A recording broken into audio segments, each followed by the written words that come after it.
So with the impact to my business and income, will this delay my retirement? I know you're worried, Marshall, but based on the original plan we came up with, you're only about 6 months behind. I thought it would be years, not months. You should feel good. Remember, you've got a plan. Thanks. With change comes questions. See the impact of your money decisions before you make them with RBC Wealth Plan.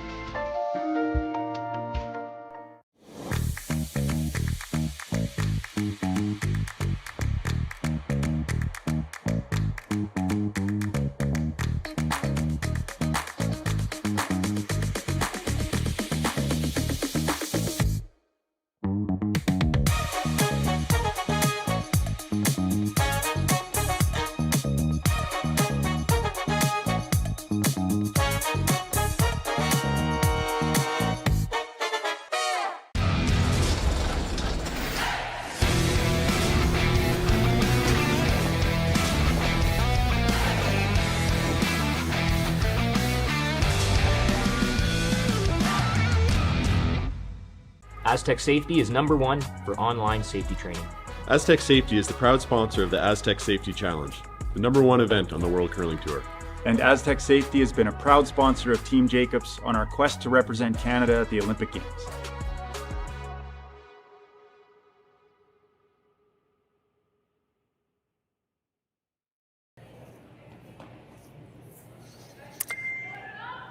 Good morning, everyone. It is Sunday, and that means the playoffs here at the RBC Dominion Securities Western Showdown.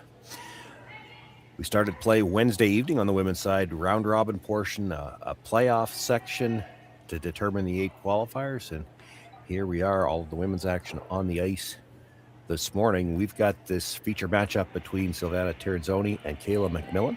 My name's Sean Joyce, joined by Jason Chang this morning, and Connor Sims on production for us. Good morning, Jason. Good morning. Good morning. Well, interesting matchup here. Of course, someone who needs no introduction, Silvana Tirinzoni, multiple-time world champion, and Kayla MacMillan. Many players will know about this MacMillan team, but certainly not as well decorated as the Tirinzoni squad.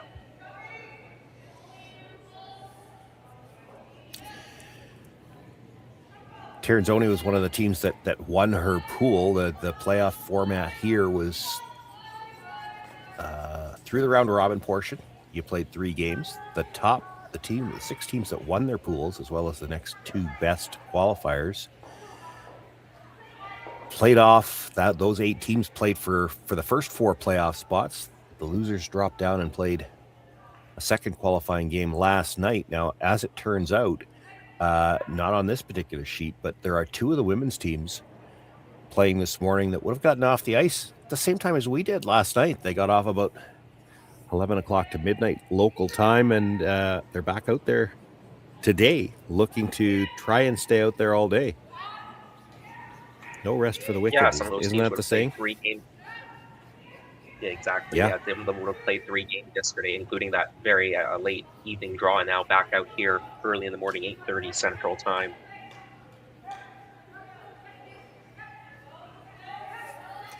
Nice come around made there. We haven't seen a ton of those when you've got a corner guard where they come wide around all weekend long.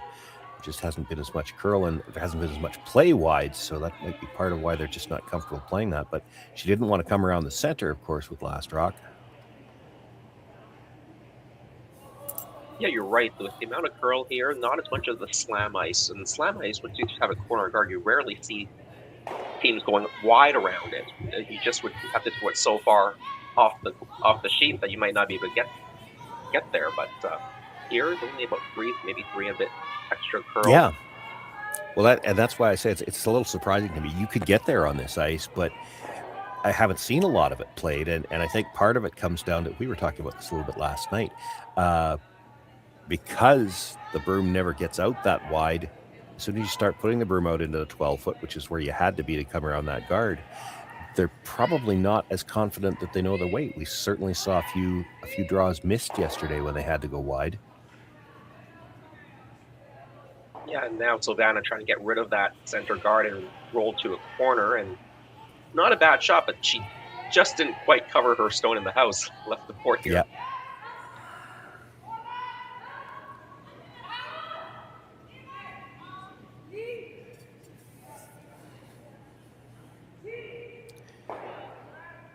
second for the MacMillan team is Lindsay Debut. Lauren Lenentine is the lead. She's sweeping on the right as we view it. Brittany Tran plays third. Kayla MacMillan is the skip in the house. And they're on the brush on this one all the way. Has to negotiate this port. Actually gets a little bit of a flip inside. Has a piece of her rock undercover.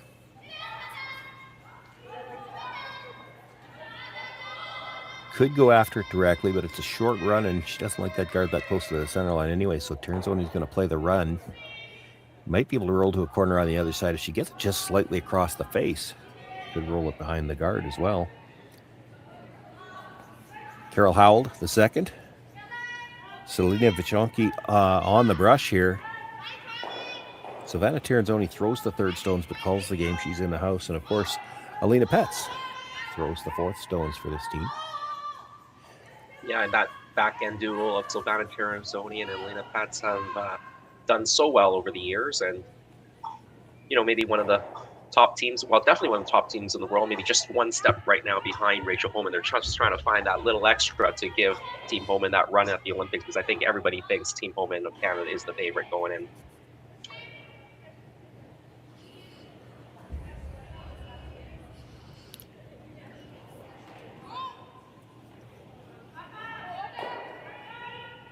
Well, we had a few rocks in play to start this end, but with that peel, not a lot to work with now. Yeah, certainly trending toward a blank end here. And, you know, this event here in Swift Current, the RBC Dominion Securities Western Showdown, what an international field we have here, John. And of the 8 playoff teams, I'm looking at it, 6 international teams making the final 8. The Canadian teams, Kayla MacMillan, we're seeing them here on this feature sheet. Serena Gray-Withers out of Alberta. They beat Satsuki Fujisawa, I believe, yesterday to get into this position. Yeah, and it's not just necessarily that you talk about this many international teams in the playoffs. It's not that they just necessarily. I want to be careful how I phrase this. It's not that they just necessarily beat up on the Canadian teams, so to say. There was a very strong international field. I'm just counting them up myself right now. 5, 6, 7, 8, 9, 10, 11, 12, 13, 14, 15 out of the 24 teams were international teams. And that, I think, we talked about this again yesterday too, comes down to the timing. That's one of the things that worked out for Swift Current well this year. There's a slam as well as a tier 2 next week in Saskatoon. And a lot of these teams that were playing in that decided, well, why don't we go to Saskatchewan, play 2 events? They're using this as a tune-up. And what a treat it must be for the viewers in Swift Current, because this has been a good spiel for a couple of years now, and they'll get a lot of good teams. But I would venture to say there's probably not much chance they've had 15 international teams out of 24 in the past. This is almost like a world championship. It's like a slam without it being a slam.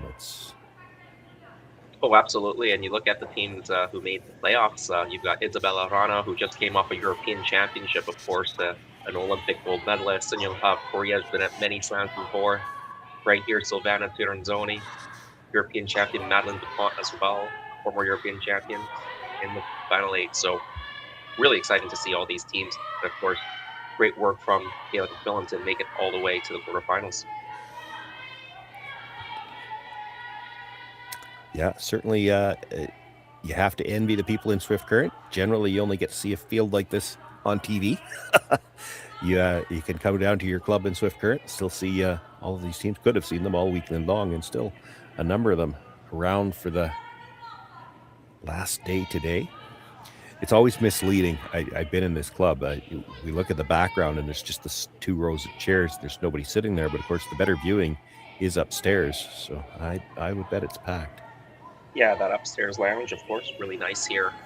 And, well, as long as the folks braved getting out of their house and into the very cold weather in Swift Current, into their car and driving over, or hope you don't have to walk over to be a fan.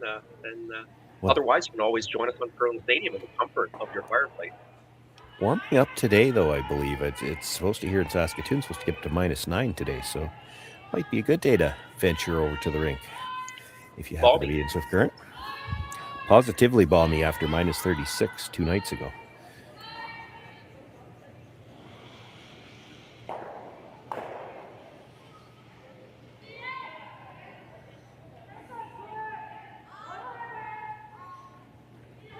Yeah, both teams doing a good job exchanging hits here, so definitely trending towards a first end blank.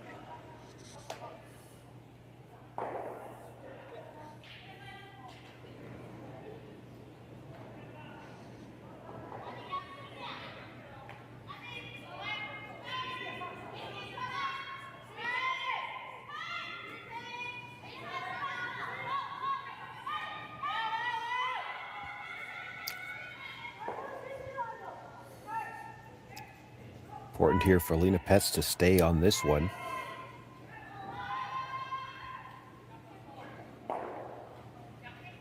But gonna roll across and all the way out now. Silvana Tirinzoni helping the brush. You don't want to just be hanging around back there because you know that Kayla MacMillan's going to draw in that direction anyway. Hard to get behind that guard, but I mean, even if she's just in the neighborhood of it, she'll influence the final shot for the blank. And had that red one stayed just off the rings, there could have been a chance for a jam as well. She's going to give it a very serious effort to get behind because she's not taking a lot of ice here. This, I would venture to guess, this is probably a draw path maybe nobody's seen all week. Yeah, they're going around that corner. We have seen the inside-out shots curl a little bit more than the outside-in, so you may get a little bit better coverage here if you could make this draw, but I don't think anybody's likely gone this wide with a draw to the corner, so this is a guess.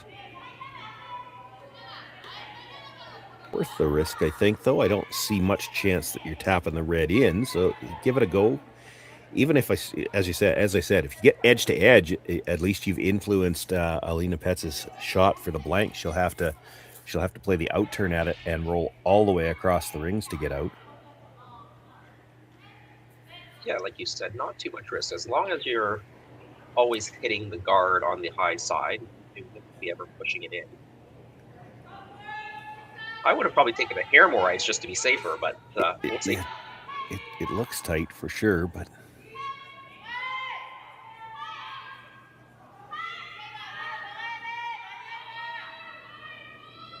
got a nice line coming in. Now it's a question of can they get it deep enough to bury. I think she's got the perfect line, just didn't have enough weight. Good effort. Again, a complete guess, especially on the weight.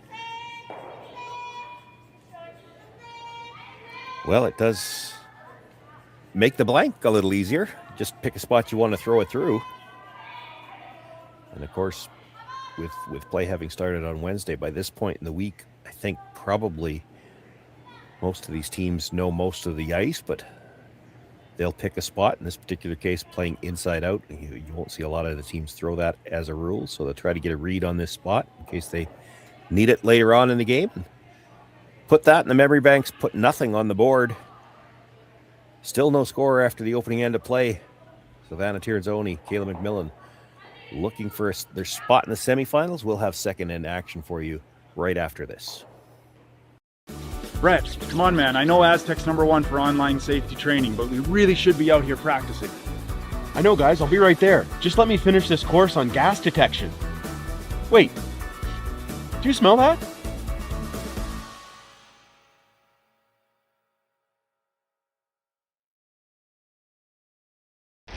The 2025-2026 Grand Slam of Curling schedule is out, with big events happening all over Canada, like the Masters heading to London in September, the Tour Challenge from Nisku this October, the Canadian Open from Saskatchewan in December, and the Players' Championship from Steinbach coming in January.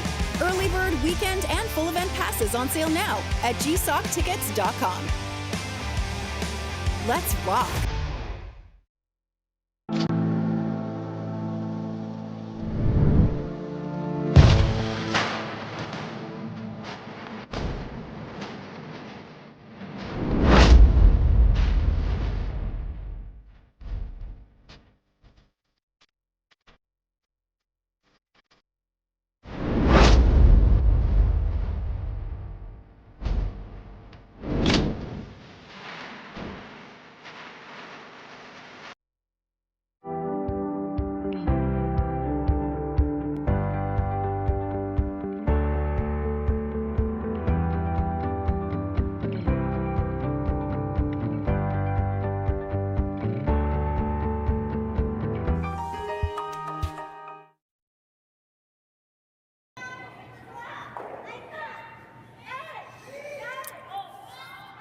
Back for the second end. Center guard thrown up to start things off. Now we're going to see the corner guard from Tirinzoni. After the blank in the first end, we might see Silvana play a little more aggressively to try to score here in the second end. Again, Jason, something we talked about last night. These teams at this level, all so aware of odd end versus even end right from the start of the game. It's quite a bit different than when I was playing. We didn't usually worry about it till about the sixth, but they're conscious of it right away.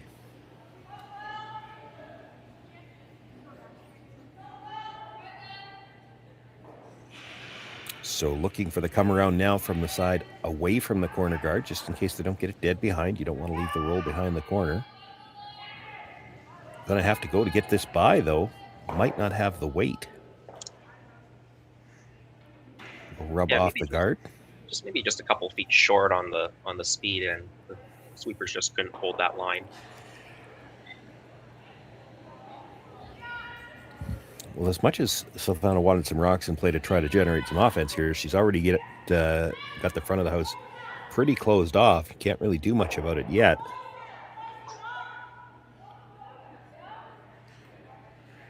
Her first thought was try to play the port, come in behind the yellow. Looks like they're talking about coming wide around the corner guard again. This is a shot they played in the first end. It would allow them to bury on their own stone.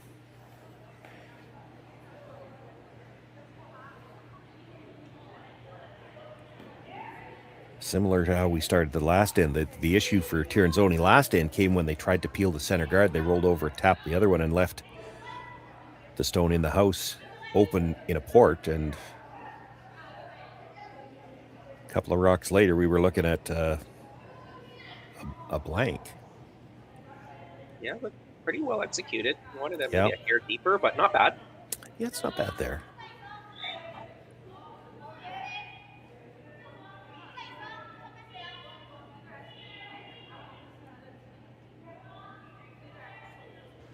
Yeah, MacMillan now trying to go through this port herself. Lindsay DeBay.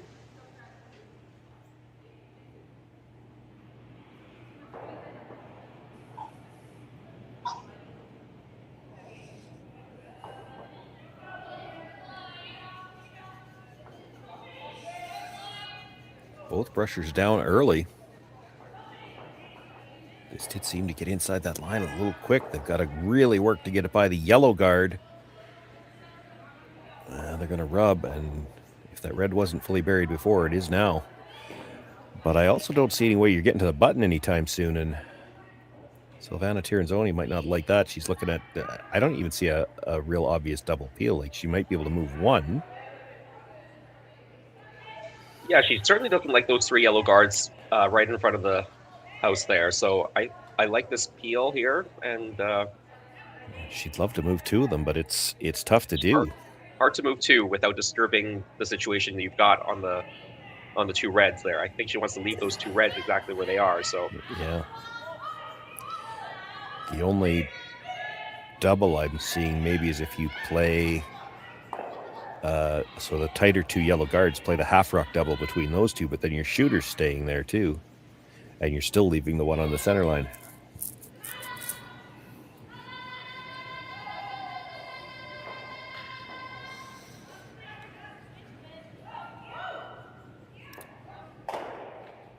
So gets one, comes across. Would have maybe liked to at least touch that yellow on the way by, but just rolls across to the wide side and still protects a little bit of the 12-foot.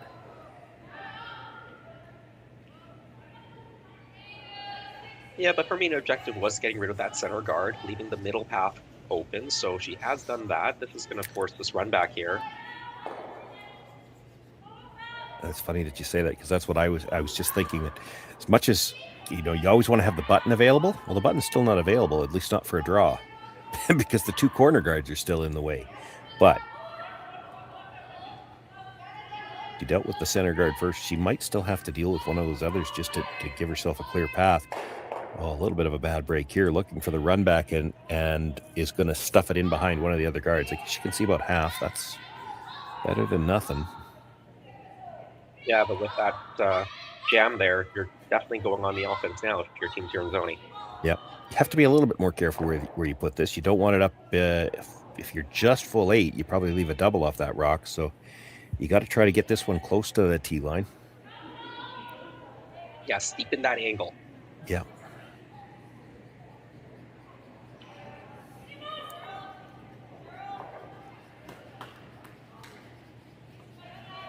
Does MacMillan take on the double no matter where this is? Well, I think if this I stumped you. I think if this is made well, I think you can make a soft weight hit on that redstone and roll it towards this other redstone that's being rolling in front of it. You're definitely not taking on the double with this angle. You're not now. No, that qualifier you made, if this is made well, it wasn't. It's deep in the house. It is. She is sitting 2, but a chance to hit and roll behind the yellow on the other side could be shot rock now.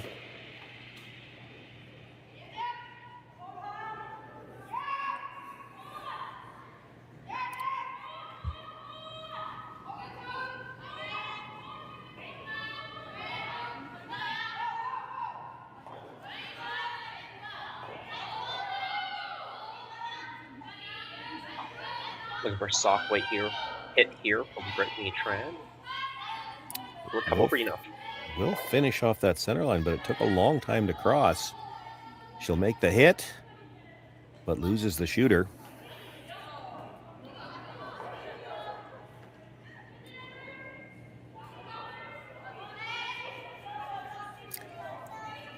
You can see just a little bit of hesitation from Silvana before she called this draw, and I think I know what she's worried about. This, you're coming around this side. I mean, it's the call. It's the most obvious call. But if you dead bury this around the yellow, there's a chance Kayla MacMillan plays the run back, and there's 3 guards on that side. She wouldn't have to make it absolutely perfect to leave it buried. She'd love to come around the single one again, but she doesn't want to group her own stones.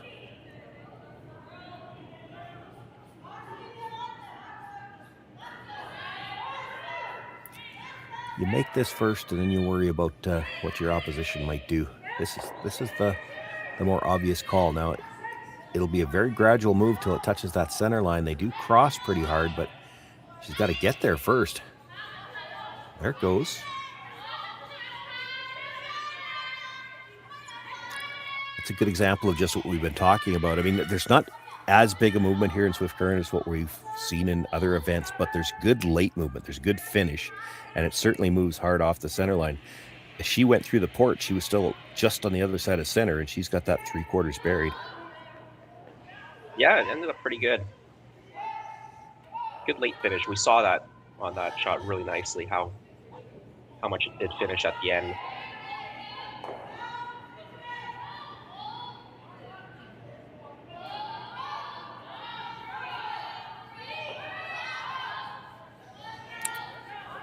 A lot of rotation here. She's not going to get as much finish with this. She'll catch a piece of it. I don't know if that's going to be enough to get it out. Gets a little fortunate redirecting the shooter onto that redstone at the back and sticks right there, dead behind cover for shot rock. That was very fortunate there. Yeah, very close to leaving red sitting too.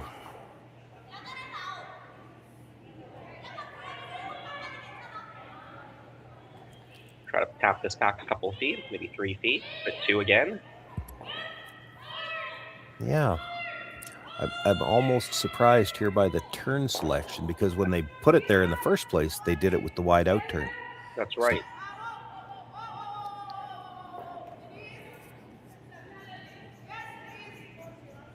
And from this in-turn side, this clockwise side, it does look slightly overburied, but as we said, it does seem to move a bit harder off the center, so... Yeah. I have to think she'd like to move it here. Dead freeze isn't bad.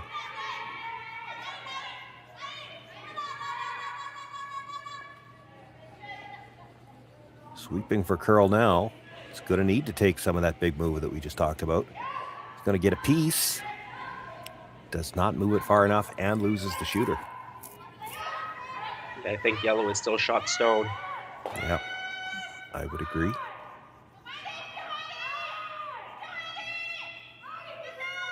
And a chance for Kayla MacMillan to come around. Yeah, from going on defense, now you can go on a little bit of offense here. Certainly the force in play now.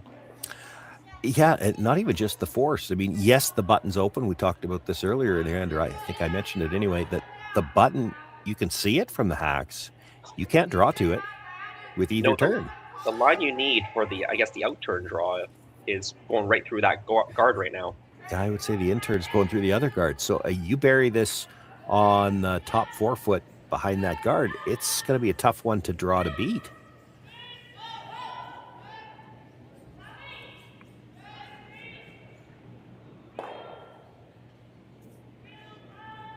You don't usually think of a rock at the edge of the 4 foot as something that you're likely to steal with, but the setup on the house right now, a rock buried at the edge of the 4 foot, is a very potential steal stone. This has got a lot of rotation. It's got to get to that center line before it'll take that finish.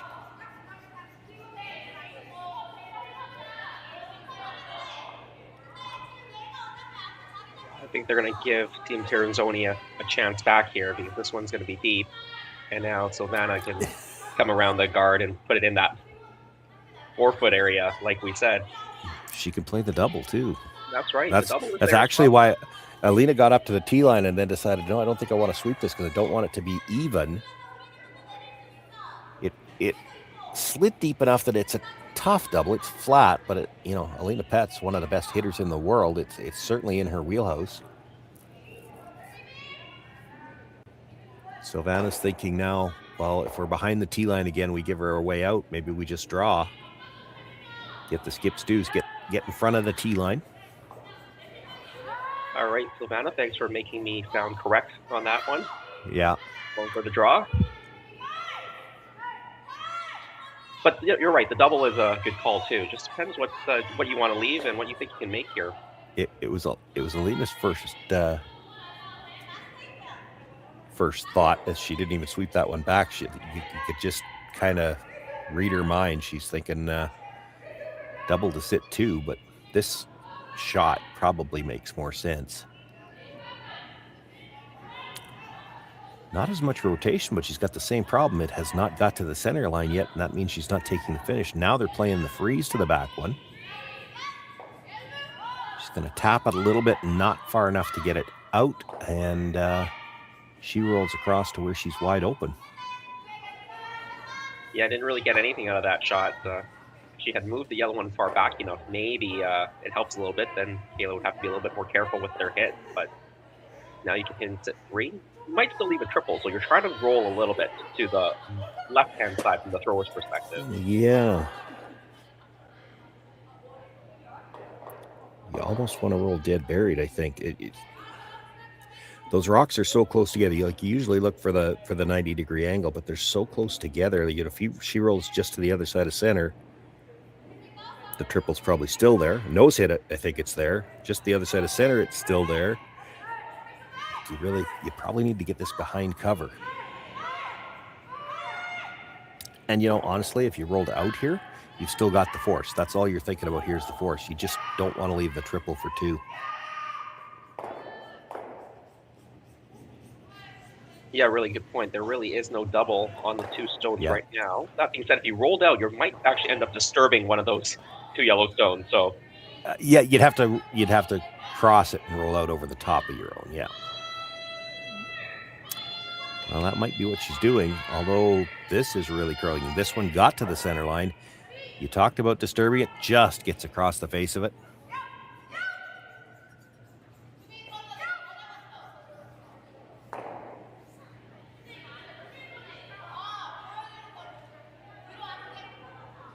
We've been assuming that yellow is shot rock. We've really never actually seen anybody point at it. We've seen a few people look. Silvana looking again, but it does look like they're going to play just the straight draw. If you thought you might be second, you'd try to come down to that yellow one again and just move it a couple of inches and then maybe measure for 2. But this will be the straight draw. Alina Pett's, we think, facing 2. Just needs full 12, a little better than full 12. Bite the 8 would do it for sure. Yeah, she just threw it down the same path.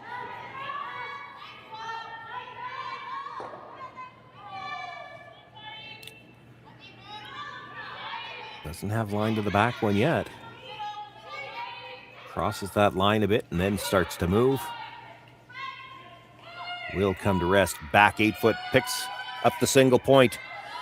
We have a score after 2 ends of play. It's 1-0 for Silvana Tirinzoni, and Kayla MacMillan will have last rock for the first time. When we come back for end number 3, it's the RBC Dominion Securities Western Showdown. Welcome to the RockShop.net, the official store for the Grand Slam of curling. Whether you're looking for the best hats, stylish clothing, fun toys, or unique accessories, the Rock Shop has it all. Shop online anytime at therockshop.net for exclusive Grand Slam of curling gear, or come see us in person at your next event. Therockshop.net, where fans find their favorite curling gear.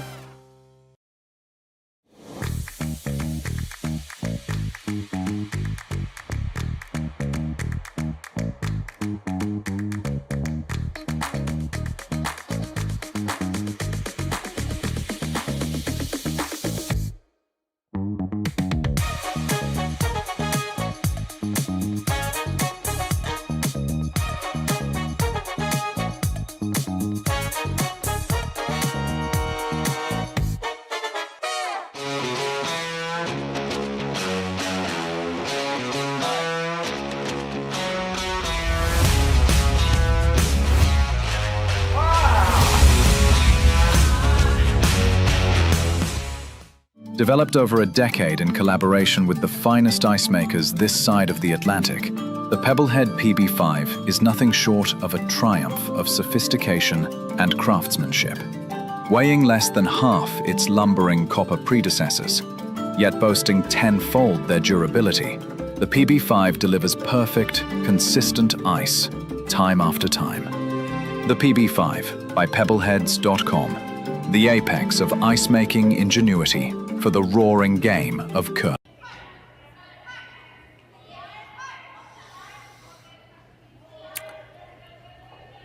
Third end underway. Center guard up to start things off once again, this time belonging to Silvana Tirinzoni. The come around gets a sliver in behind and leaves enough of it that it appears that Selena is going to be asked to try to remove that stone.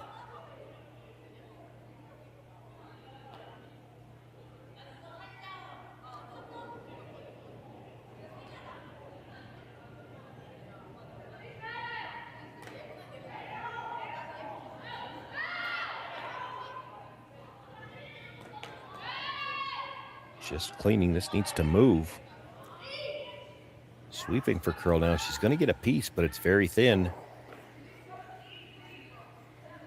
Not going to be enough to remove the Yellowstone, and the red will...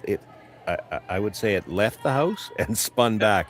We've seen lots of those spins. Like, to go back, we keep saying this is not as much curl as what we've seen on the slam ice, but you can't blame the rocks. The rocks are definitely sharp. We've seen lots of those spins, and that doesn't happen with dull stones. These stones have been conditioned.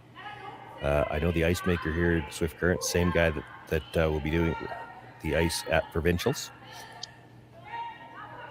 Yeah, with those sharper rocks, it grabs the pebble a little bit more as it slows down, and as that rock slows down at the end, it just grabs the pebble and gives that little bit of that backspin. Yeah, and we've seen lots of that this week. And, because we're seeing that, we're seeing a lot of sweepers position themselves in a little differently. They've been conscious of it, and they're sweeping almost anticipating those spins, which, it's good. It's good to see the sweepers try to get themselves in the right position. It's more agile than I'd like to be at this age, but you have to twist your body around a little bit sweeping those rolls. Well, unfortunate miss on that last stone to just try to sit two. They played the hit. I was surprised they didn't just draw down there and split the rings that way.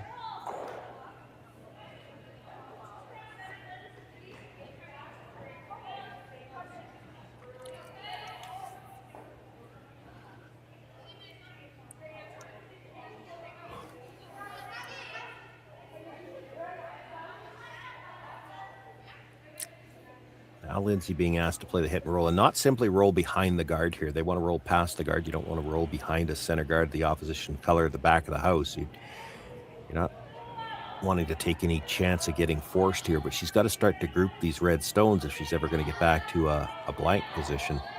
Needs to roll past the guard. She's close, needs to finish a little more.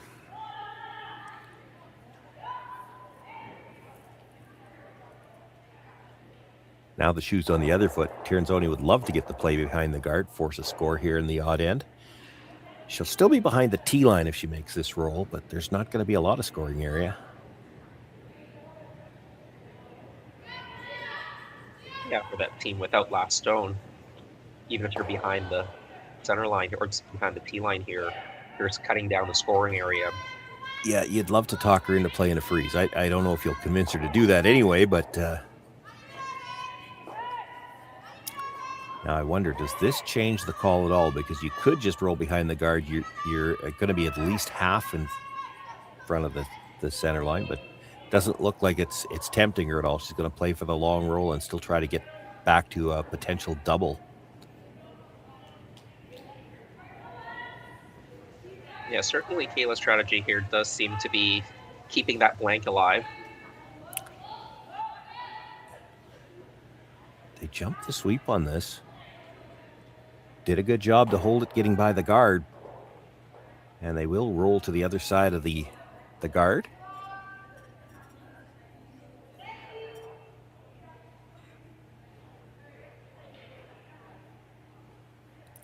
Still, even with a nose hit, it would be a very thin double. I think you'd just see them try to hit and roll towards that red one more time. Silvana, of course, doesn't want to hit this on the nose. She'd like to roll behind the guard again.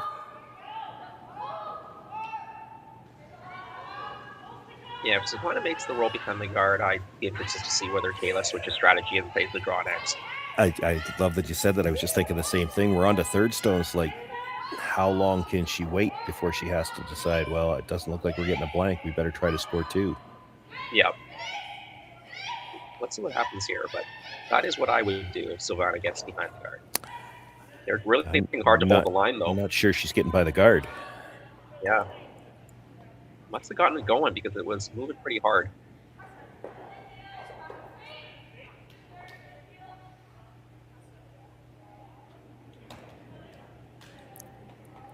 Well, and all of a sudden you've got your two in play. Yeah. And that red stone, and they were watching over top of it. It never actually touched the divider. It was spinning as it got there. So there's actually kind of a pocket on that side. It's closer to your other yellow stone than you'd normally want to draw, but with a pocket behind it like that, you get one in there, there's not going to be a double. You might not be second shot right away, but that doesn't matter yet. I think that hit and long roll is going to be a little bit too precise. I wouldn't take that on if you're trying to get two. I think the reason she's looking at it, though, is the freeze wouldn't be second shot. And again, as I said, I don't think that matters yet. You've still got 4 rocks left, but I think she wants to be second shot right now. Yeah, I think if you want to be second shot, you could just get this and roll it in a hair. Leave that double to be quite steep.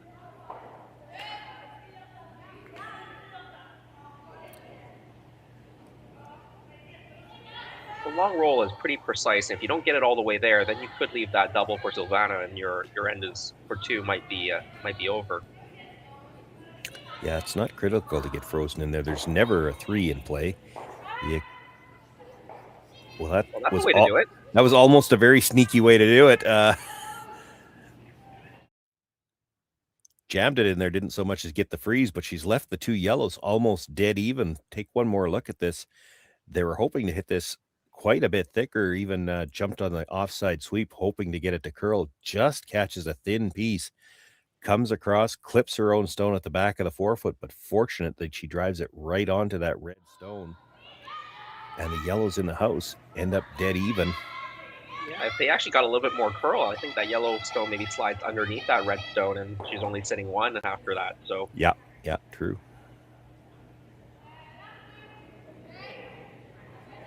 Well, you need a few breaks in this game, and that's a good result for them. Now 2 points definitely in play.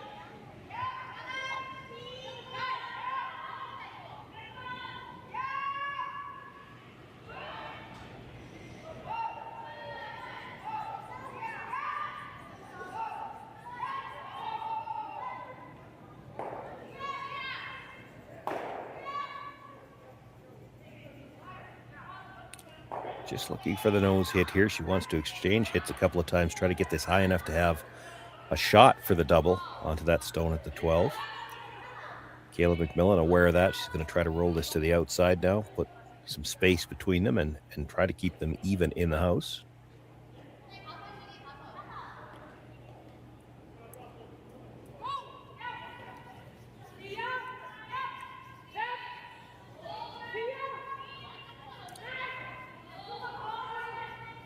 Tran very thin on the last one. She had a big pop on this one with a lot of rotation. This needs to curl.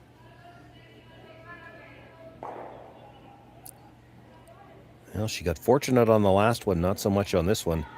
Rolls out. And now Alina Petz doesn't have to worry about the double. Just make this one go away.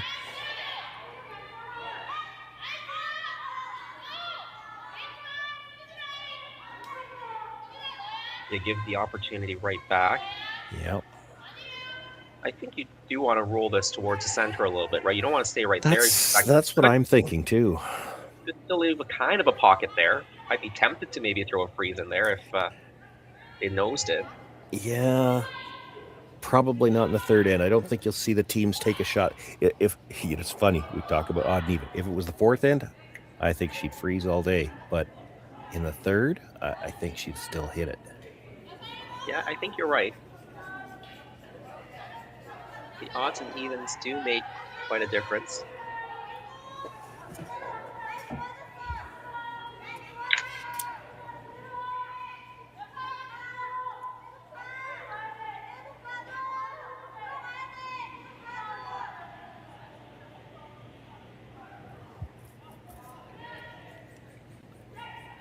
You saw Kayla indicate she was going to try to roll towards those reds. I'm even a little surprised she's trying to roll that direction right now, because if you roll to the back one, you're not in the rings. That's right. If you just roll it out, now you've left the pocket for Team Tirinzoni.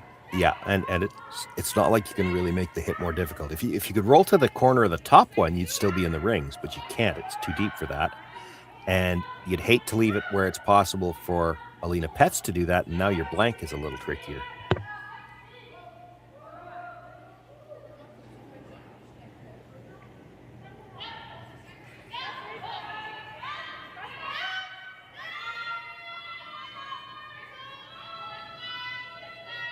They were on the brush right out of her hand.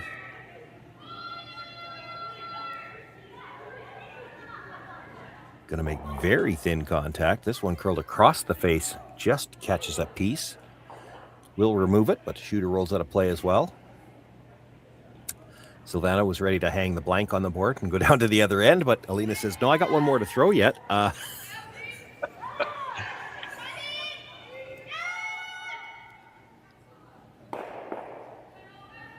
she got a little excited.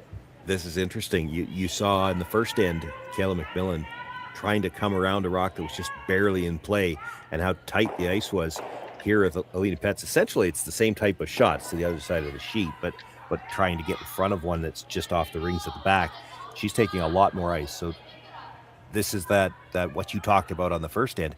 You know, make sure you've got enough ice to get a rock in play. You want her to have to throw at something. Kayla MacMillan, of course, came up a little short in that one in the first, and it was a throw-through blank. So Alina not playing as aggressively towards the freeze. She's going to make sure she gets something in play somewhere. And, you know, there's still a possible jam back there, so Kayla has to be a little careful. I might want to take this back.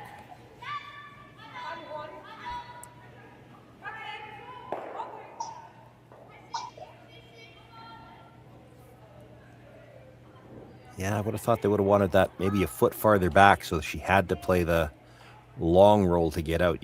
You try to put that where if she's trying the short roll, she's got to risk jamming her stone onto that red that's just off the rings. But it's high enough now, I think she can roll over the top of that. Yeah, I think so.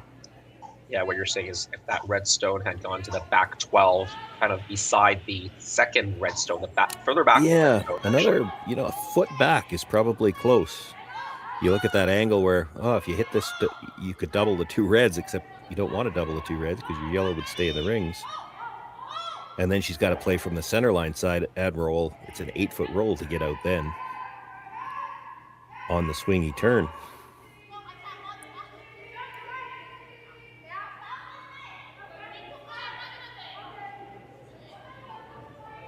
Final stone for Kayla MacMillan, looking for the blank, needs to hit and roll out. And again, they've jumped the sweep right away. She over-curled the first one, a lot more weight here on the second, trying for the blank. This is going to be close to the nose. Enough to get it out of play, though, so we do have our second blank of this women's quarterfinal matchup. Silvana Tirinzoni continues to lead 1-0. Kayla MacMillan continues to have the hammer. And we'll see how the fourth end goes when we come back from this short break. Hey Mark, you ready for this game tonight? Yeah, I'm excited, man. Cupsy, what are you doing over there? Don't worry, boys. Was just on AztecSafety.com, took a fire extinguisher safety course. Paul, I'm putting out the fires from now on. Woo!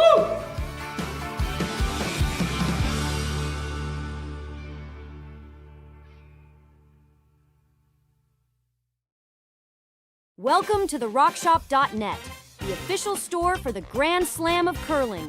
Whether you're looking for the best hats, stylish clothing, fun toys, or unique accessories, The Rock Shop has it all.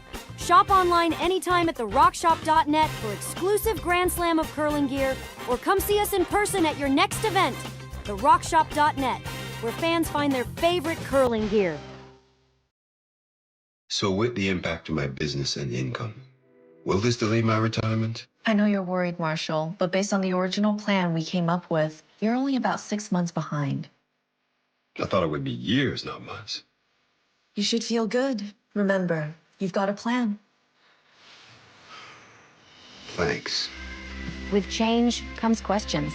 See the impact of your money decisions before you make them with RBC Wealth Plan.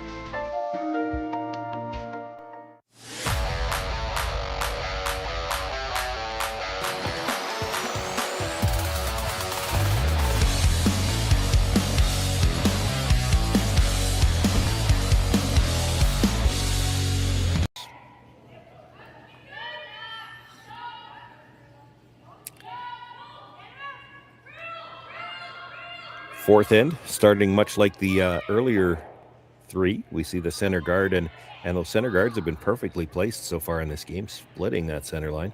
The corner guard goes up, and now Selena Vichonki trying to come around it.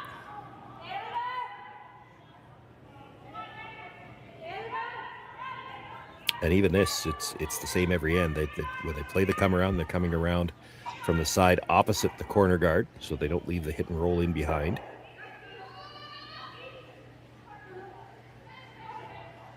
Yeah, we've seen a few little mistakes in the first three ends. You know, those couple of blanks were generated by a couple of mistakes as well. The single point that Tirinzoni got, they were set up for two that end as well. So.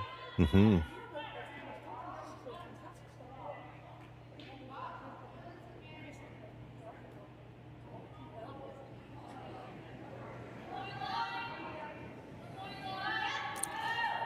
Still just the fourth rock of the end. Can't make a move on the center guard, so they're going to look to come around their corner here.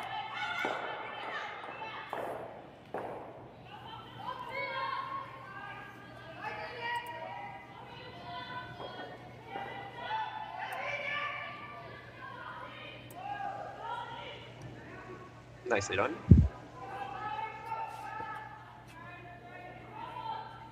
Red's still shot rock for now, I think, but that yellow is dead buried. Looking to come right around everything here in the center. Try to sit two for the time being. This is the fifth stone of the end, so the peels can start after this, and you have to expect with the way things are sitting in the house right now, MacMillan might be looking at some kind of run, try to get a couple of reds. If this one's placed well, maybe try to move all three of them. Yeah, if you can move a couple of reds, you can even leave your Yellowstone as another corner guard to protect that one that's behind the corner right now.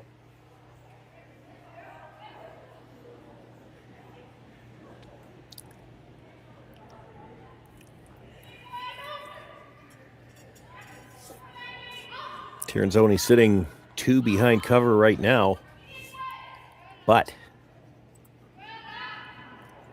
Lindsay Debut and the Hacks trying to remove all three reds here. Certainly you want to move at least two here.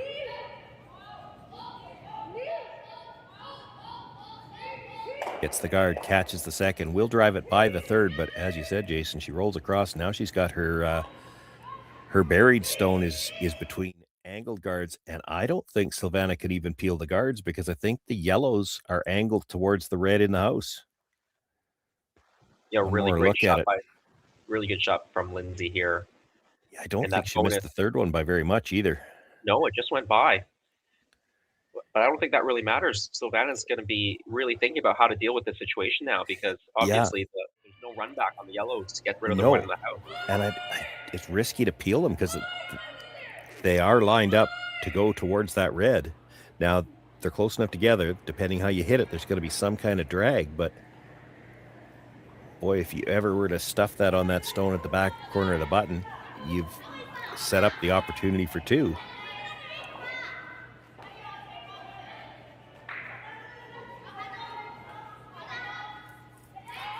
The only double peel I see is the tick double, and that's a little risky. You might not get the second one. They're going to give it a go. Playing it like a hit and roll towards the center. She's trying to get the drag down. So just off the nose on the broom side, and I think hoping the second one drags enough to miss the red, the back of the button. She took a look at the angle, so she's got an idea where they need to hit this or which direction it needs to go. Yeah, when there's drag, sometimes there's still a little bit of a guess how much it drags, so let's see. Will it get over the top? Oh, it went over the top. Okay. So maybe enough separation that it didn't actually drag there. Yeah, or maybe didn't hit it quite where they wanted, though, either, because they've left the Yellowstone still guarded. That's true. She definitely wanted to hit it a little off center further, roll the shooter a bit.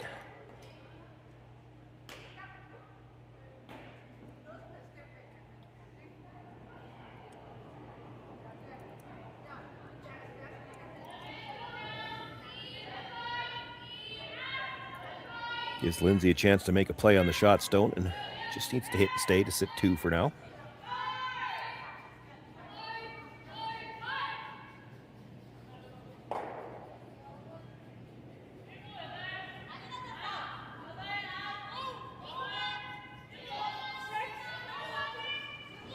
Yeah, now you want Alina to roll this, or Silvana to roll this underneath.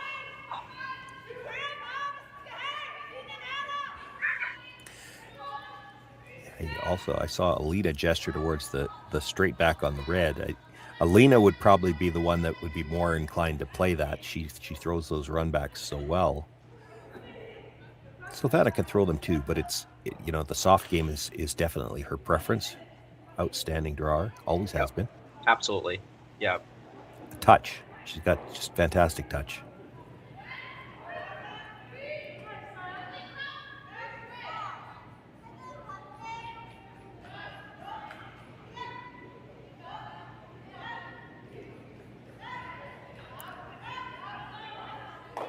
It's that last little bit of movement will make the hit, rolls across. Not enough to get under cover, but does start to get the rocks grouped a little bit.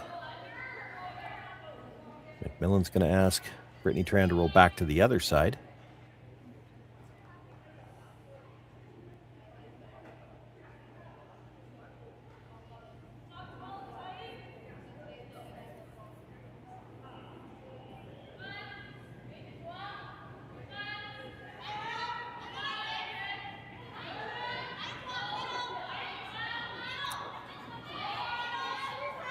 Brittany throws a lot of rotation, and we saw her under curl and a couple of hits last end. She's going to get the hit here.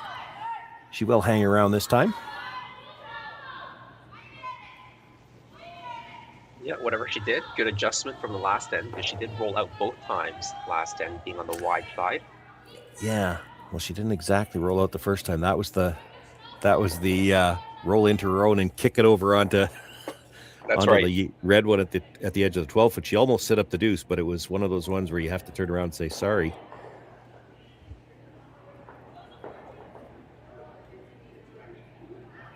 I don't know with the women's play and with Tirinzoni whether it would have been that way, but there was the possibility after that shot last end you could have learned some Swiss swear words. Do you know any Swiss? I don't. In men's play, there definitely probably would have been some things muttered under the breath about, Yeah, I can't believe that. But Yeah, so I think this Swiss team is from the German side of Switzerland, right? So I think they're speaking Swiss-German. could be. Actually, that sounds right to me, because I think when we watch them play on TSN, I think Vic knows a little bit of German, and he can follow these players a little bit, but I think he struggles with the men's team, because I think they're more on the French side.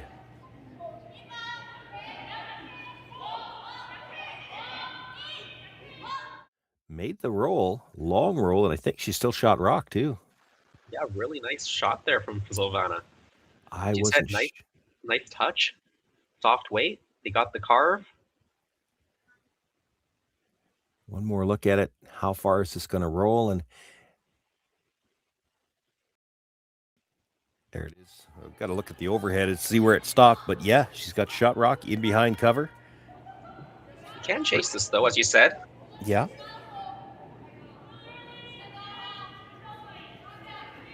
And probably has to right here. There are times when you just say, well, we're going to put one in front of the tee line, but we're on to thirds last stone here. If you don't move this here, you probably never get another chance to. I don't know if this has got the weight to do it. I wouldn't be wanting to just sit right in front of it.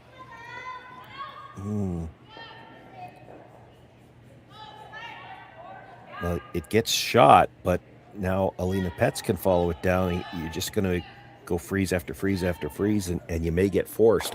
I would have thought they would have been trying to throw enough weight to move that and flop just open for now. Yeah, I agree. I think moving it probably made a lot of sense here. I mean, they were probably worried that maybe they don't get the finish, they chap off of it, don't sit two, but I think that was an opportunity missed. Yeah, I don't think I even wanted to stay behind the guard there, because you're just inviting this attempted freeze, and really, as much as Tirinzoni doesn't necessarily want to be chasing around a corner guard, this is her way to get out of trouble this end. She can never make a play on that stone at the top 12 foot, so an opportunity to freeze is the way to eliminate both of them. Got to get to the nose, though. If you don't get to the nose, you might leave a way to squeeze out both reds.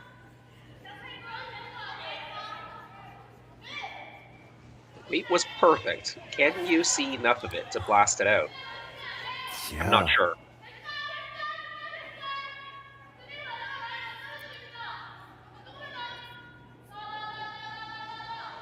I think if you can hit as much as you can, see if the red will just squirt open a little bit. Squirt to the right from the. You might squirt it open, but you just squirt it open, it might be shot rock. Now your shooter would be close to splitting the tee line. Maybe a sliver more behind than in front.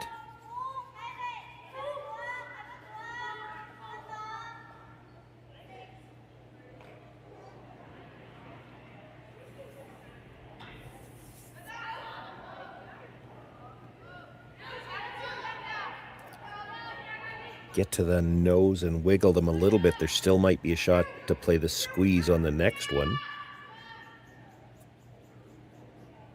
Definitely looks like with that ice, she's trying to move it somehow or another.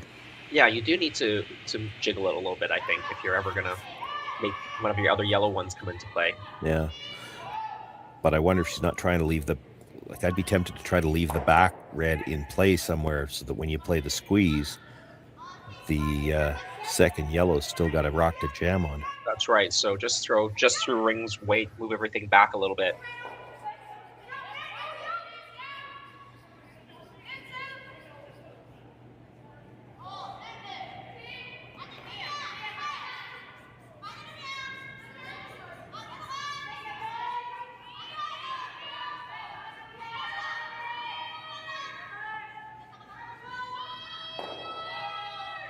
Plenty of rotation, but this still started moving really early. Getting really tight to the guard already, and if she's by the guard, is she by the yellow at the top of the 8? Yeah, she's by that one too. Actually gets ever so slightly across the face. That's pretty good. She's got shot rock. She did do that, what we were just talking about, leave the angle so that If she gets the chance to play that yellow, both reds can go. The second yellow should jam.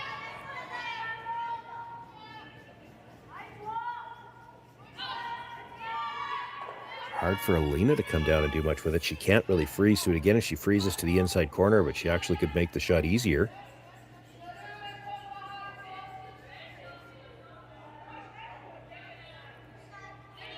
Tirinzoni's looking at freezing to the inside. The problem I see, if you freeze to the inside corner where your shot rock, you're probably fully exposed. Then she can throw full hit weight at it, and it's probably for 3. The reds will all leave, and only one yellow. I only see one yellow going, and it's the one that was just thrown.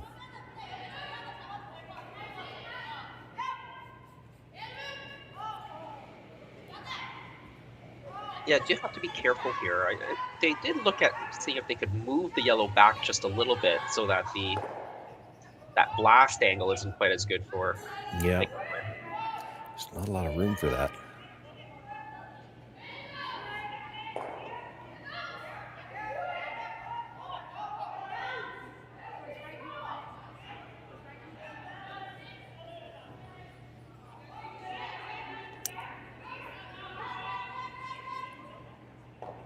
They are moving it back.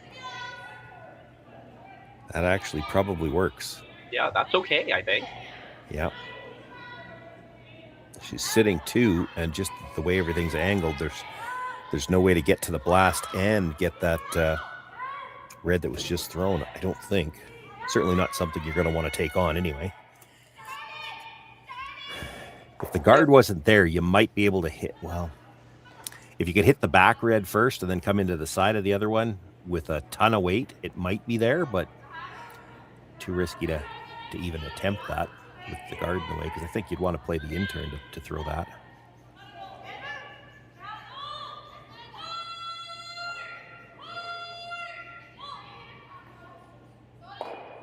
Yeah, so I'd say mission accomplished there for Alina's last stone.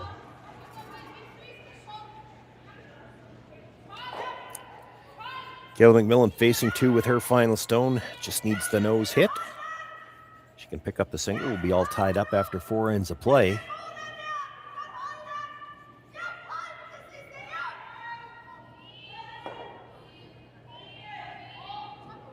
Just that same soft hit weight they've been throwing. Cleaning a little early. Getting ready, looks like, to try to make this curl. She's a little on the thin side. Doesn't have a ton of room to roll. She'll make the hit, but this is going to roll too far. So it's a steal of 1 here for Silvana Tirinzoni in the 4th end. She now jumps out to a 2-point lead in a game where points have been hard to come by. Kayla MacMillan will hang on to the last rock for the 5th end.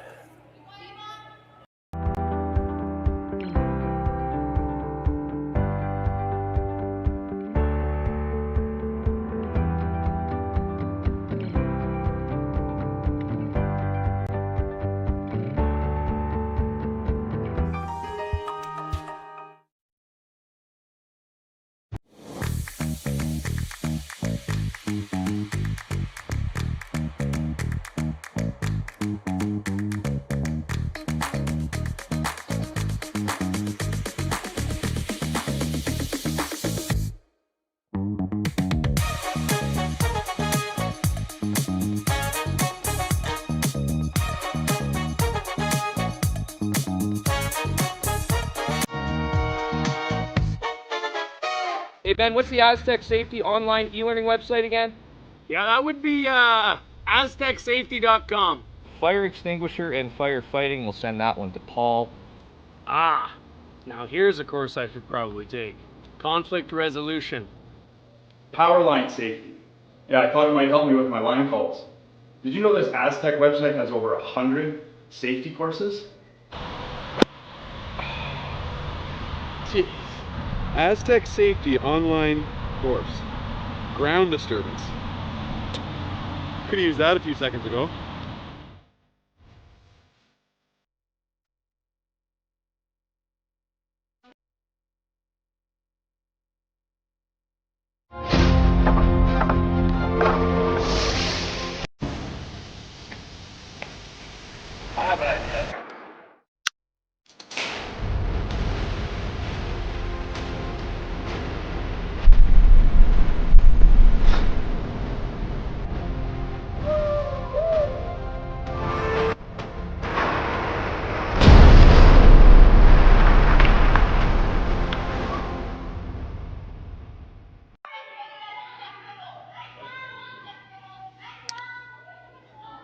Well, that changes the strategy here as we begin play in the fifth. No more center guards. Tirinzoni plays the first one into the top of the forefoot. The corner guard went up. And Jason, that has to fall into the category of an unforced error. But in a game where points have been hard to come by and there haven't been a lot of rocks in play, how much does that force Kayla MacMillan to play maybe a little bit more aggressively here, even in an odd end? Yeah, I think it really does. And she already started that with that corner guard, of course. And we'll see what she does here. If she wants to be really aggressive, she can throw another corner guard, or she just might come around it. She's going to go for that second corner guard. And they were just able to get enough of the center line with that guard attempt that she can't really, if that doesn't touch center, she might even chase. But I've talked about this on the air a few times before. This was an unintended consequence of the no-tick zone. It used to be if you could see half a rock like that, you might try to go after it and you just tight ice it. And you think, well, if we rub the guard off and roll in behind our corner, that's not bad. It's not good now, though. You do it now, and it's still a violation of the rules. So you have to play those shots with a lot more precision. And what it means in a spot like this, they just can't afford the miss, so they don't even attempt it. And it's great for us because it means now we get a few more extra rocks in play, which always leaves more angles. It just gets very interesting to see who's going to blink first and what kind of angles they're going to find. Yeah, you're absolutely right. Teams just have to be much more cautious if they're playing a rock around that, or just have to negotiate that center guard, even on a softer weight hit, or even the draws, taking a little bit extra ice just to make sure you're not chopping off of it. They have to play the shot with more precision. They were... I skipped largely myself, and you didn't always tell your lead what you were playing on a shot like that, but you tight ice it, and it's an either or. We're either going to make the shot we wanted or the split, which is just perfectly fine. You can't think like that now. If you're going to play that shot, you have to actually commit to the shot that you're actually calling, and I like that. Anything that forces a little more precision is probably a good thing. These teams are all good enough to play precise shots. You don't need to be giving them too many chances to play an either or.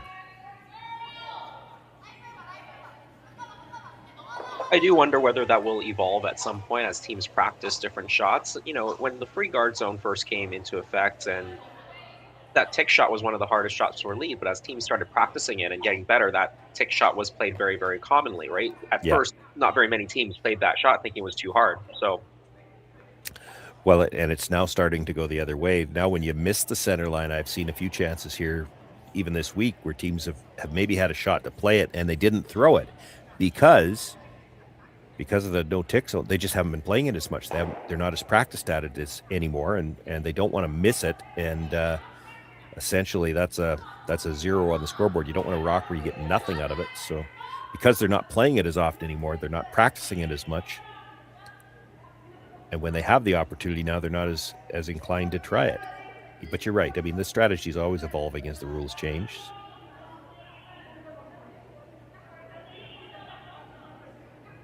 And as the equipment has gotten better. And I don't just mean the brooms and even the rocks. Like, I was involved in forming the Players Association here in Saskatchewan in the early 2000s. And when we were surveying the players at that time as to what we needed to do, everybody was talking about we need better ice conditions, more curl.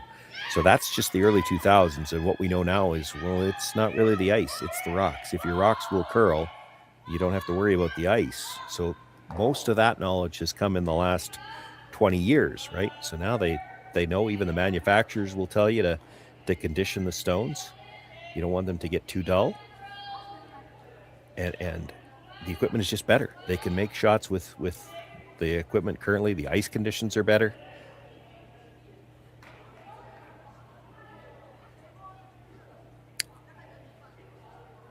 It makes it a lot more entertaining when you know that all the shots are available out there. yeah, this is the shot that they didn't want to play when the free guard zone was still in effect and the no-tick rule actually was in effect. Yep. More importantly, the no-tick. Now they can make the play at this. Yeah, and they still throw it with quiet weight. If you happen to chip the tight guard, you probably have your shooter come in behind the corner. This is, again, a lot of rotation that's up and down the lineup for the MacMillan team. They do throw a lot of rotation on these. Wow. She was just playing that as a freeze. You look at how tight that port is with the reverse stagger. you wouldn't think she could make it through there with a draw weight shot. On a lot of surfaces, you couldn't. Yeah, certainly not on most surfaces that these top teams are playing on. That wouldn't be the shot. By the time you got by the yellow, you'd never make it by the red. She made that look easy. And that creates a problem for Tirinzoni.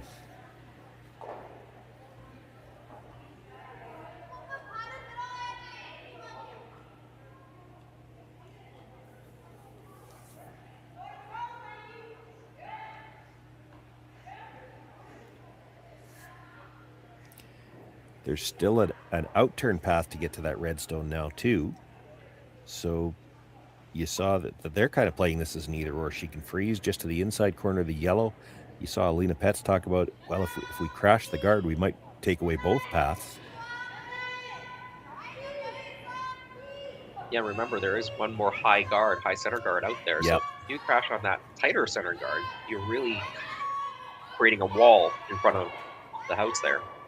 And Silvana throws a lot less rotation than the MacMillan team, so her rock's going to run a little differently as well.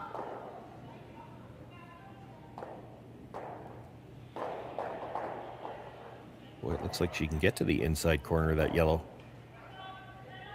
Wow, what a draw. Gets to the inside corner, and I think just enough that it looks to me like it's angled to go by the stone at the top of the button.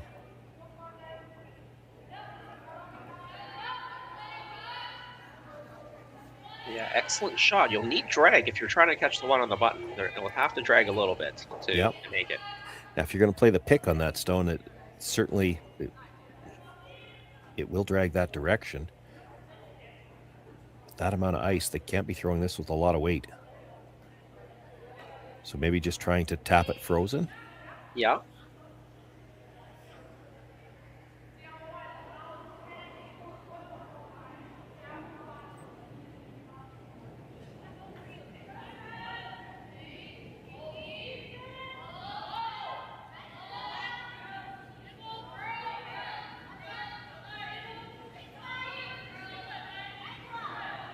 Gonna have to curl to get a piece of the red at all. Can she chip just the yellow? She might. No, that was right by. And again, another one that you'd look at that and say, there's not a hole there with the intern. But apparently there was. Now, some of that is the difference in the way they throw it. Because the MacMillan team, again, they throw a much more pronounced rotation. I don't think Silvana Tirinzoni could get through that hole with an intern.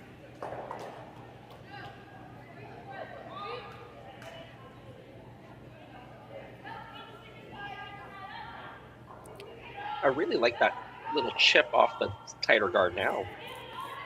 Yeah. My, you're greedy.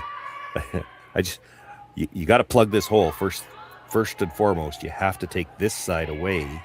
But you're right. You chip that a little bit, you could take both shots away.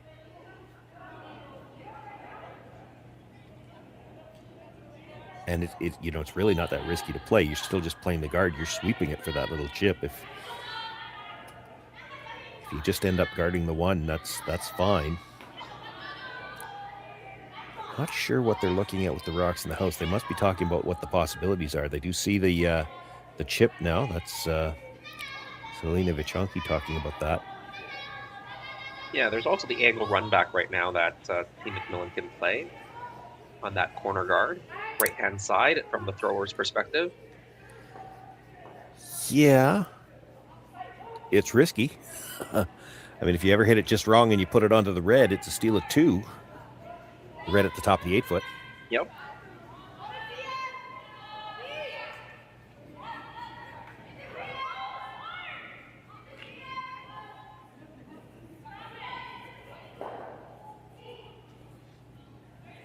Not sure what they've exactly decided. I still like that chip on the guard, so... Yeah, I don't think there's ever any question they were playing some kind of a guard over here. I think the question is whether they were playing the chip off of and whether or not they're trying to take away extra shots. I think you worry about taking away the shot that was just played first, but this guard is in the neighborhood where you can play that tick, and you sweep for the tick. So they're sweeping for it now, trying to get some curl.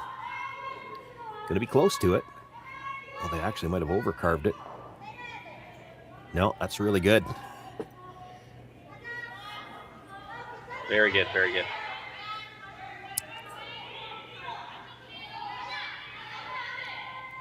Looking at the double peel on the reds that were the one just thrown onto the one that was just tapped.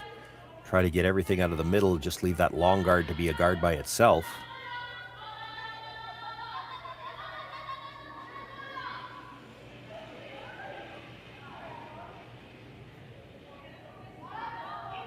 Nothing out of the brushers. Going to be very thin on the first one. Almost just dead jams it. It will spin into the rings.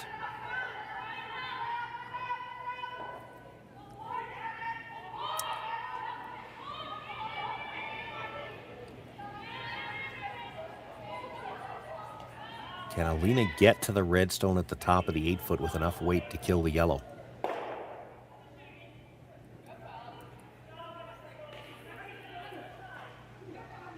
Yeah, she'll need to get to the nose to be safe. Yeah, yeah. I mean, you might rub the stone behind as long as you can throw enough weight. She's also talking about the straight guard. Her first thought was to try to tap it, and I love that call if you can make it, but she can only see, there's a look at it as they kind of parked at the hog line. She can see just a sliver over half. It is a long guard, but the only way you're going to get finish around the guard is you throw quiet weight. Then you're not guaranteed you're going to get the yellow all the way through.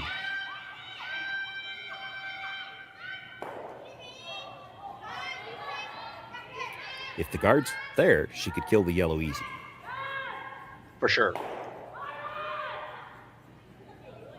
If the stagger's the other way, she could kill the yellow easy. That's the problem.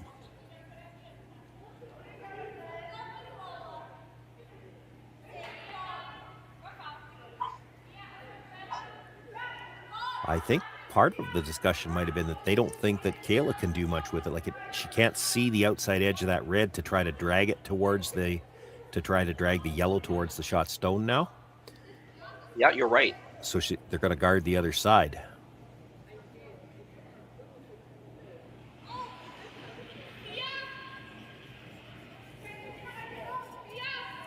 I mean, you could end up leaving your rock so buried that you force Kayla into that angle run back. Even though it has risks, that might be the only thing she has left.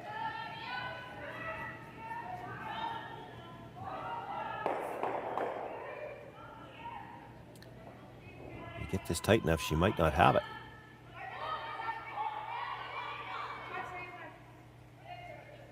Well, that doesn't take it away. It actually probably protects from the risk a little bit more. Yeah, because I was going to say, you could actually make it less risky.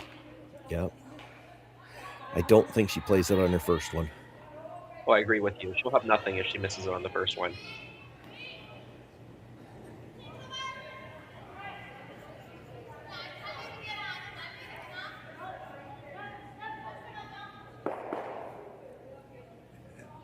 They're looking for an angle that just isn't there, and I'm in the same boat. I'm trying to see, like, what has she got? If the corner guard on the other side wasn't there, she might be able to drive the red and the 12 foot into that, but I don't think she can hit it thin enough right now. You know, if you could drive it into the red-yellow combination at the center, I think the yellow goes into the shot stone, but I don't think she can get to the outside of that red stone enough right now.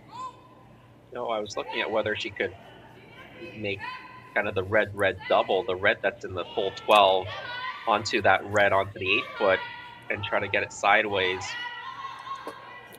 Leave the yellow more open for use on the last stone. Maybe the shooter can hang around on the side of the 12, but could you ever just tap right now? I don't think you're shot rock, but you come down, tap the red, move the yellow up into the button area, and then try to leave your shooter and the red stone angled to be able to make a double off that top button stone. I mean, she's going to throw a guard on that, and then yeah, you're going to have throw a guard nothing. on that. And I think the problem with that is if you do make that tap, you could end up leaving a situation where you would never actually be able to run that Yellowstone in. It might act as Yeah, backing. true.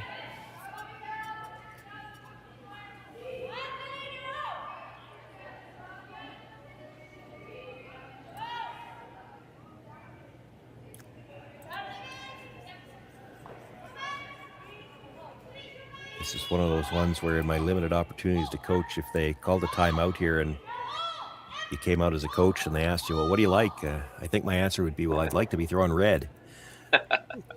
Because yellow's in trouble.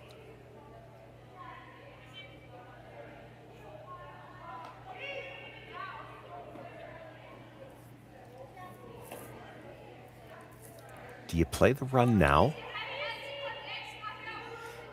And I just say that because if it goes disastrously wrong, at least you've still got an out-turn draw then to cut the damage. Yeah, it's not a bad call right now, quite honestly. Like, I don't see anything else either. There's nothing else that obviously can help you. You're right.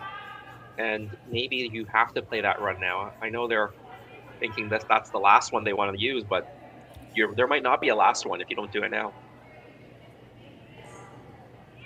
Well, and again, as I said, if you play it now and it does turn out to be an absolute disaster, well, they think it drags. They're going to try it. Boy, the hole looks small here. It's tiny. Is this one where actually your best bet might be if you could rub that one in the top 12 foot as you're coming by, then you come in at a sharper angle, you'll get a little bit more drag, but that's really tough to call.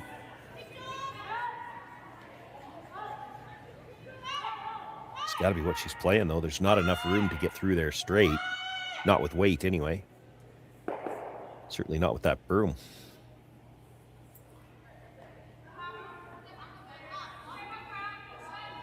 Picking the high guard would be a disaster.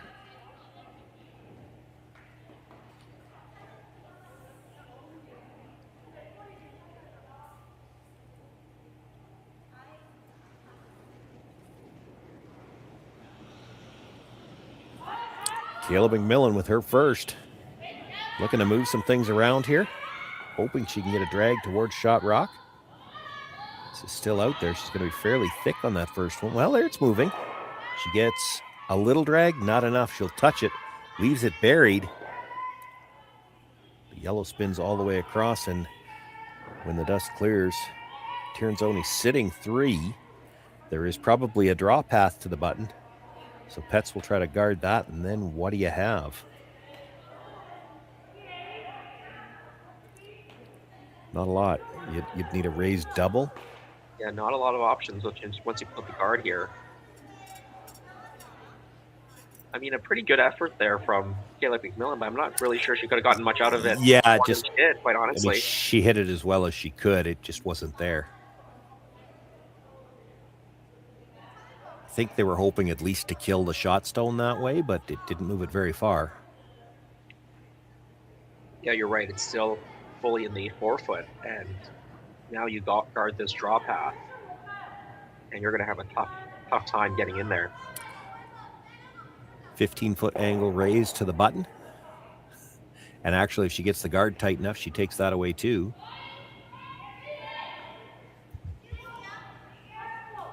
And they will try to do that, try to get this tight enough to guard that long angle raise.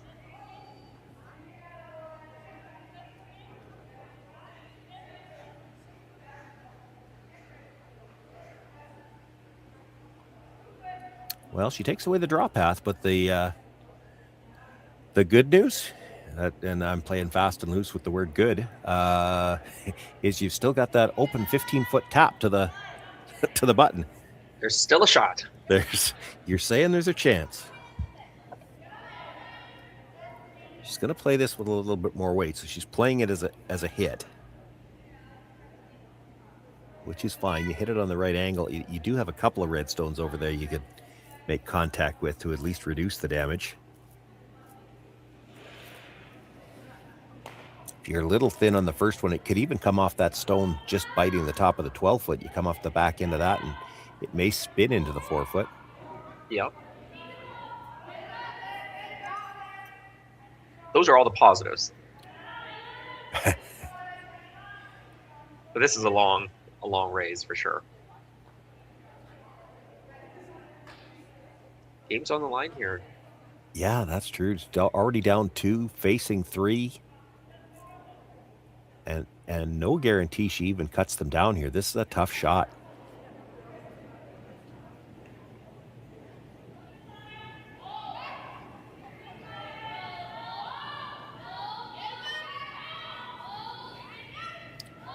Brushers on the standby. It's going to be, that last little bit of movement. This looks pretty good. Oh, she's got it. Probably shouldn't have left her that. She gets a single point on the board. One more look at it. She did throw that quiet control weight. It's just like a hack waiter out of her hand. Something that they can control with the brush, but they didn't have to. Just as it crossed the Wallace logo out there, it started to make a move. I think before that, I was thinking she might be a little too thin. Comes up just enough, taps it directly onto shot rock. Gets herself on the board. She picks up a big single point. Big, not just because it's the one for her, but it takes the 3 away that it looks like might have been getting stolen. Tirinzoni with a 2-1 lead and last rock as we begin play in the 6th. Brett, come on, man. I know Aztec's #1 for online safety training, but we really should be out here practicing. I know, guys. I'll be right there. Just let me finish this course on gas detection. Wait. Do you smell that?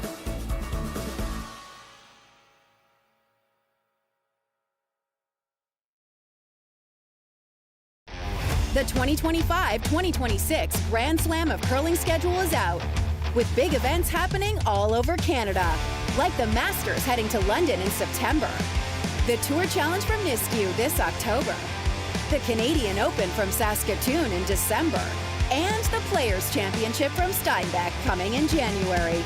Early bird weekend and full event passes on sale now at gsoctickets.com.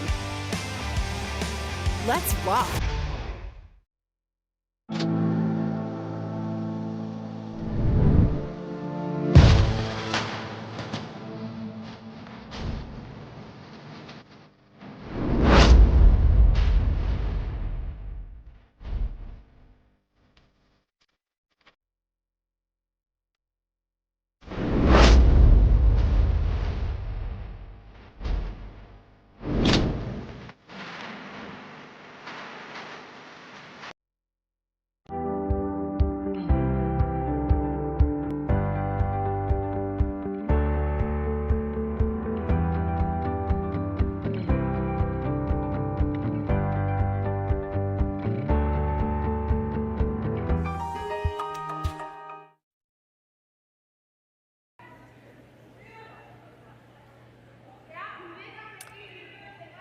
Well, a game saver, a 15-foot angle raised to a stone at the corner of the forefoot for Kayla MacMillan to salvage a single point out of that 5th end. But unable to salvage that throw as it comes up just short. It's a hog stone, trying to throw the second guard. We started this 6th end off with a center guard. The come around a little bit deep. It's just behind the button, the pinhole. And the second guard is the one you just saw hogged, and now looking to bring another one on top of the shot stone. And MacMillan's going to have to try to generate some offense here. Try to at the very least, you got to think she needs a force, but she would love to steal this 6th end and get back to even. That's really tough now after hogging the guard. Yeah, that's why she decided to play the double center guards, the second one being that high guard, and fortunately they couldn't get it over.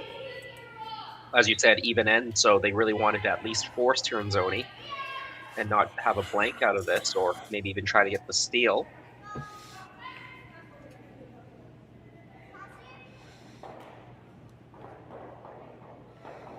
Hard to play too aggressively now, though, when you get that hogged stone, and it helps MacMillan that Tirinzoni's team hasn't managed to get either one of those two draws exactly where they'd like it. The first one is behind the center line, or behind the tee line, and the second one didn't get up to the center line, so she's left a bit of a pocket.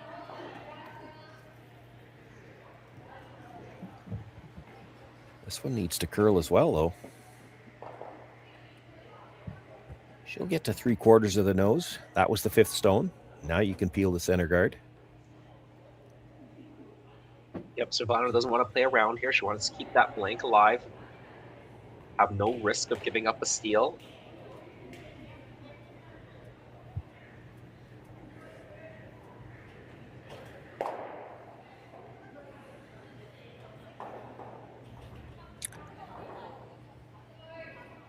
Well, I think we're going to see a series of guard peel, guard peel, guard peel. You're going to guard that yellow for your life for a little bit. You have to at least take the center line side of it away.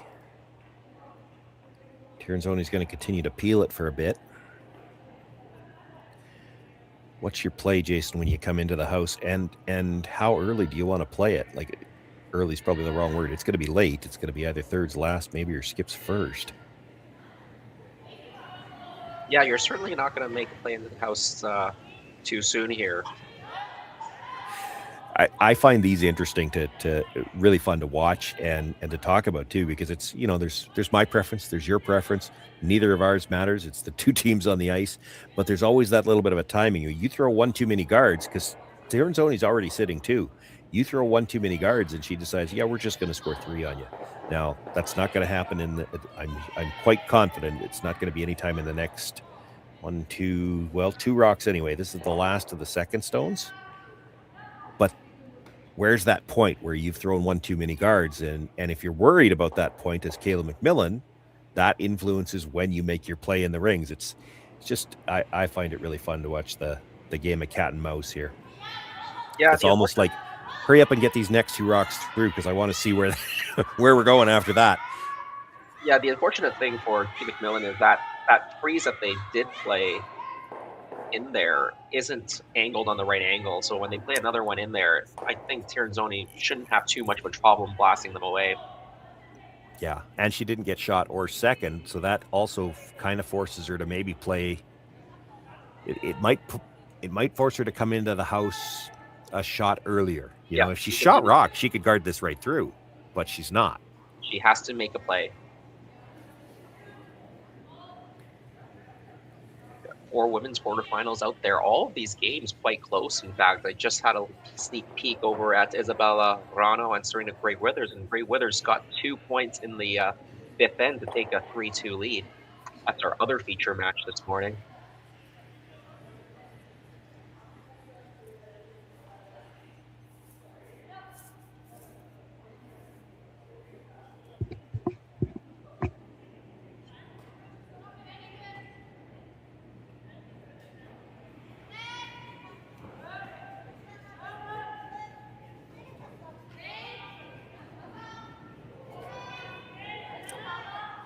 Kang playing DuPont. Kang leading also 3-2, I believe, after 5 ends of play.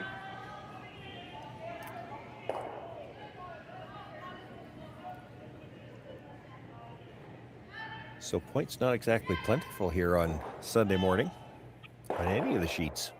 No, in the final game, Xenia Schwaller and Sun Young Ha of Korea, I think they're still playing the 5th end. Lots of rocks in play in that 5th.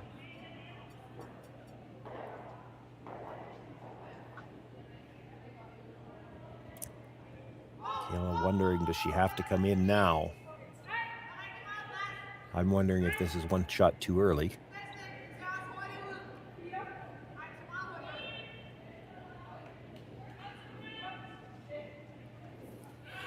She had already decided to throw the guard, but Brittany Tran was on her way down. I think maybe as much as anything, she wanted to take a look at the angles in the house.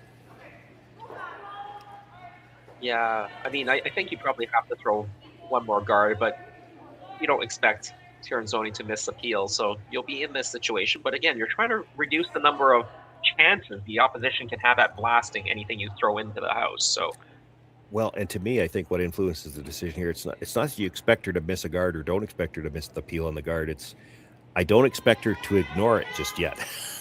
But it'd be scary to throw one more guard after this, because she might just decide, okay, well, we're just going to score 3 on you.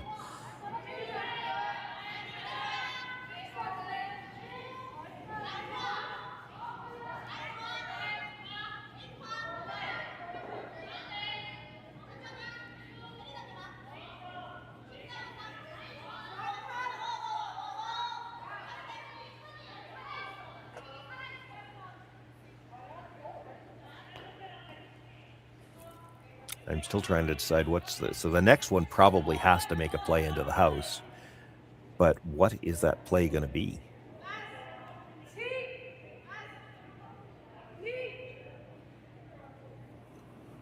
Do you try to come down to the...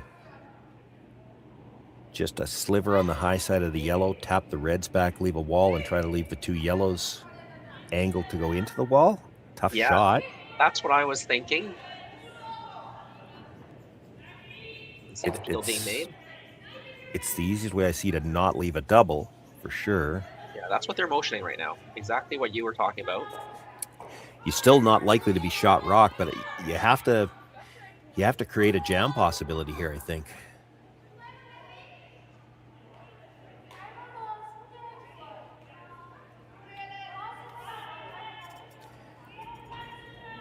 And critical to stay just a sliver to the high side on this. If you cross to the center line side, you'll leave angle to double the yellows. Silvana Tirinzoni or Elena Petz will be throwing. She won't care if she kills the red ones with it. If both yellows can go, she's playing it. So you have to stay a sliver to the high side so that the two yellows will be angled into the two reds.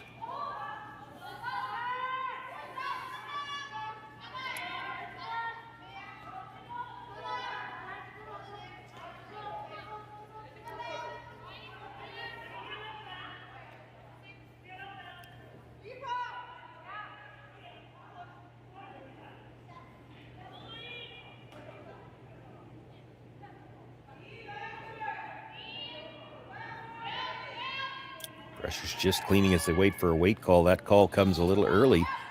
This already curling. I don't think they're getting... They're not staying on the outside, I don't think.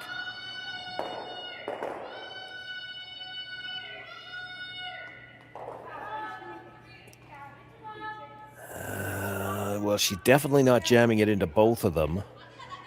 No, but I think they'll both go still with weight. Yeah, probably. Possibly. There's enough drag. Yeah, it looks like it's only angled to. From the overhead, it's hard to tell, but as you look from the house end, it looks like the two yellows are angled to about half of that red.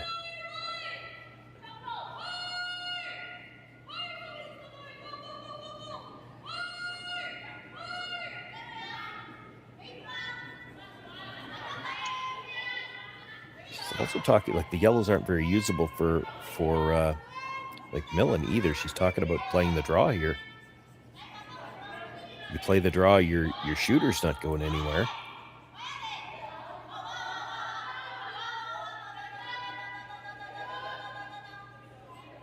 I'll be surprised in the end if they don't go to the double, but they are talking about the options. Yeah, I agree with you. I think they'll end up going to double. I think if you play the draw, you just can't be kind of frozen on the inside of that red stone that's biting the back of the butt. Then you could maybe black and get all three red ones to go, and you might be able to leave your shooter and sit 3. Yeah, I think if you're playing the draw, you have to move the red one back 3 inches. You don't worry about being shot. You worry about making sure they can't get your shooter out. You don't worry about sitting 2. Sorry. I don't think you want to hit it on the outside. If you're hitting this, you're hitting it from the center line side. Maybe they think they're too far apart to drag. That's a little tough to tell too. Again, from the overhead, they look fairly close together, but it's got to be, yeah, maybe it's 3-4 inches. They're not going to drag as much when they're that far apart. I don't think it ever slices back towards that stone at the back and forefoot, though. They're still too close together for that. Yeah, I tend to agree with you, and as we predicted, we thought they would settle on playing this yellow double attempt, no matter how long they discussed it. Well, you almost didn't have to look at the screen. You could turn away and say, okay, who's throwing next? What's Alina throwing next? Has she got some kind of double? Yep. Well, that's what she's going to play. She's so good at these. One of the best in the women's game.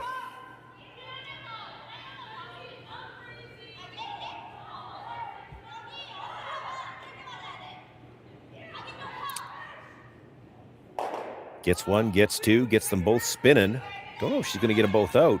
Only gets the one out of the rings, but certainly has left herself a lot more room to make sure she can score. A little surprised they didn't sweep that more than they did. She hit that first one fairly thick. I thought they were trying to hit it really thin to make sure she got the action on the first stone. Yeah, I think if they swept it a little bit more or just hit a little bit thinner, that top one would have gone. Yeah, it's the top one that actually stayed. She jammed it fairly solidly onto the second one.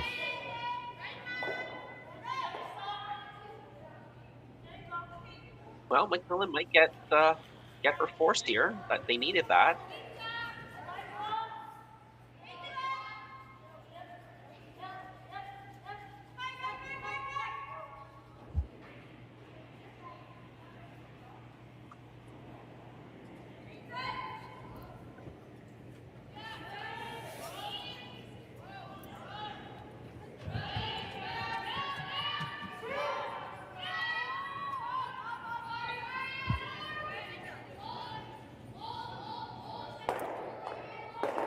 makes the hit. She'll try to roll over just a little bit.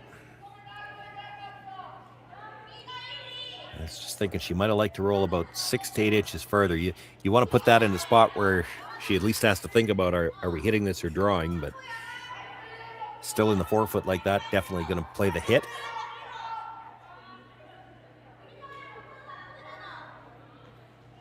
Absolutely, and Tirinzoni, they did get forced, but I don't think they're too upset about that situation. No, forced back in the 7th and have Hammer coming home in the 8th. You got a 2-point lead in a game where there's only been 4 points scored through 6 ends. That's a pretty good spot to be in. This still has to be made. This is still on the center line. It's got a curl.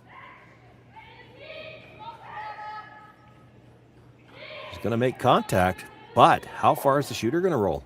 Long ways. And we are tied. That's a steal they didn't expect to get, but that is why you try to roll that one off the center line. Try to maybe put it in a trickier spot. She didn't get off the center far enough, and it didn't take the finish. We're tied up after 6 ends of play. It'll be Tirinzoni with last rock still in the 7th.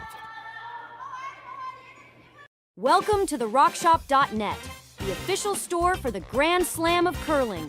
Whether you're looking for the best hats, stylish clothing, fun toys, or unique accessories, the Rock Shop has it all.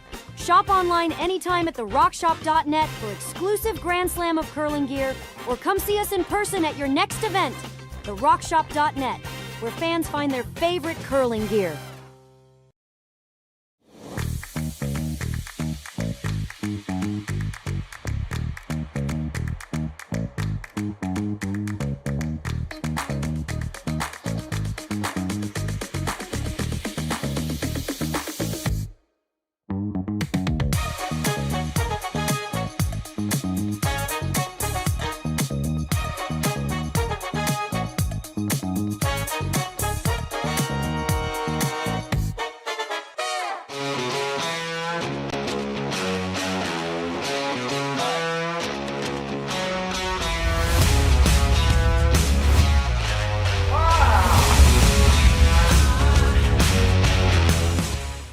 Developed over a decade in collaboration with the finest ice makers this side of the Atlantic, the Pebblehead PB5 is nothing short of a triumph of sophistication and craftsmanship. Weighing less than half its lumbering copper predecessors, yet boasting tenfold their durability, the PB5 delivers perfect, consistent ice, time after time. The PB5 by Pebbleheads.com, the apex of ice-making ingenuity for the roaring game of curling.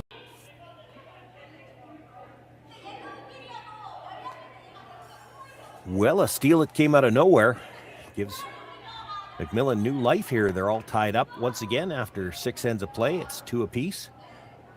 Tirinzoni does still have last rock in the 7th end, and this makes for that interesting game of cat and mouse to continue. Center guard goes up to start, the come around. Jason and I talk about this in these broadcasts all the time. You get into a spot like this where you don't have last rock, you just want to see somebody score here if you're Kayla MacMillan. You'll take a steal, you'll take a force. As long as there's 1 point goes on the board, you're in pretty good shape. Yeah, absolutely agree. And I mean, that was just an uncharacteristic miss at the end by Alina Pats. Yeah. Now you turn things around. Tirinzoni here trying to bring a second one into the top of the 4-foot. For Tirinzoni, she would absolutely love to see a blank here and get last rock coming home. And I say this somewhat tongue-in-cheek, but you'd be surprised how often it happens. You have to be open, though, when you know your opposition is trying to force a score here. Be open to letting them force you to 3, because it happens. You know, if a team plays 2 whole hog to try to make sure that something goes on the board, they have to be willing to ignore some stones. And sometimes it can make for some big scores here in the 7th end. Yeah, you're right. Don't be so blinded by the blank that you won't let them force you to 3.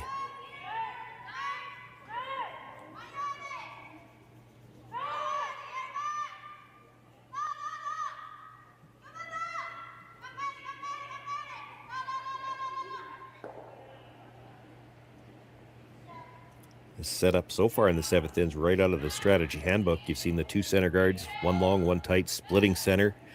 the 2 into the top of the house, and now trying to move the stone in the top of the 8, maybe jiggle a couple of them, get something behind the tee line.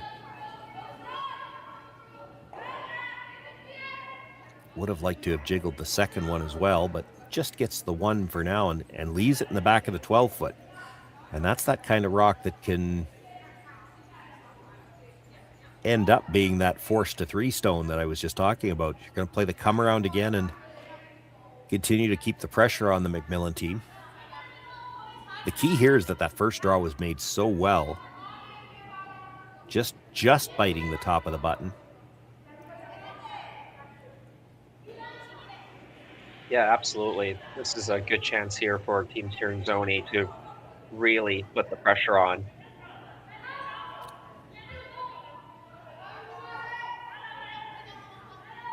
Here's another good come around. She's going to get right to the face of her own. Probably didn't want to tap it like that, but still leaves it in front of the tee line. They're okay there.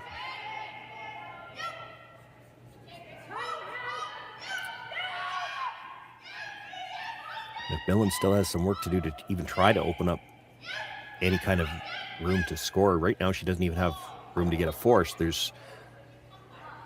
You get the freeze on the red, freeze tap on the red. She's still got the whole 4-foot. Yeah, with those double center guards, they were committed to try to get a force or a steal here, and now I'm pretty sure you're going to get a score. It doesn't look like you're going to get a blank out of this. Team Tirinzoni, they see a good setup for themselves to score multiples here in the 7th.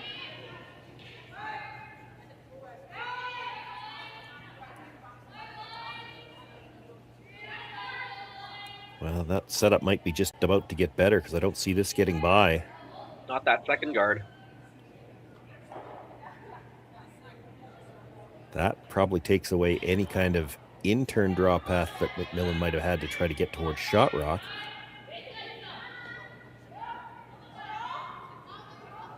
And a chance to bring the third one in now for Tirinzoni, and it's almost getting to the point where as much as you don't want to be hitting or running things in if you're MacMillan, she might have to.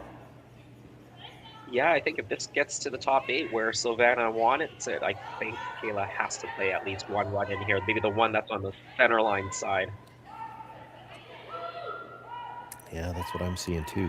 And then as much as we said it's not looking like a blank, you know, if the only guard out there is that long center, it's not guarding much by itself. We could still get back to a blank here.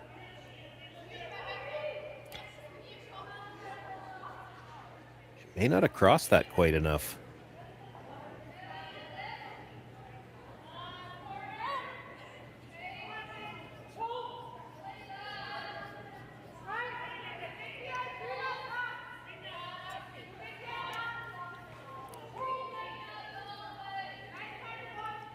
You hit what you can see of that with some weight, you probably kill 2 of them. The problem is your shooter's going to be awfully close to taking out the yellow on the side as well, and then they're still going to be sitting 2 with that one at the back on the other side.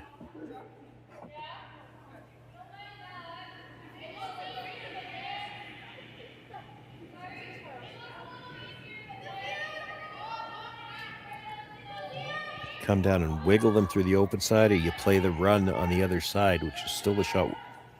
That's the one you and I were looking at, and I think it's still your best option. You sure don't want to ever hit this thin, miss the reds, or even go over the top on the reds, lose the yellow altogether, lose the shooter. You just start to run out of guards, and that's advantage Tirinzoni. Yeah, exactly right, Sean. Yeah, this was the one I was talking about earlier.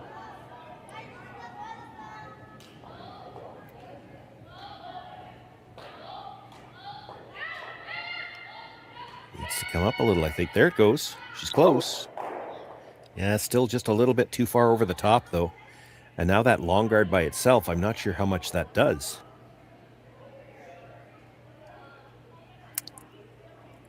I have to think it would be tempting here to hit the yellow and sit 4. Yeah.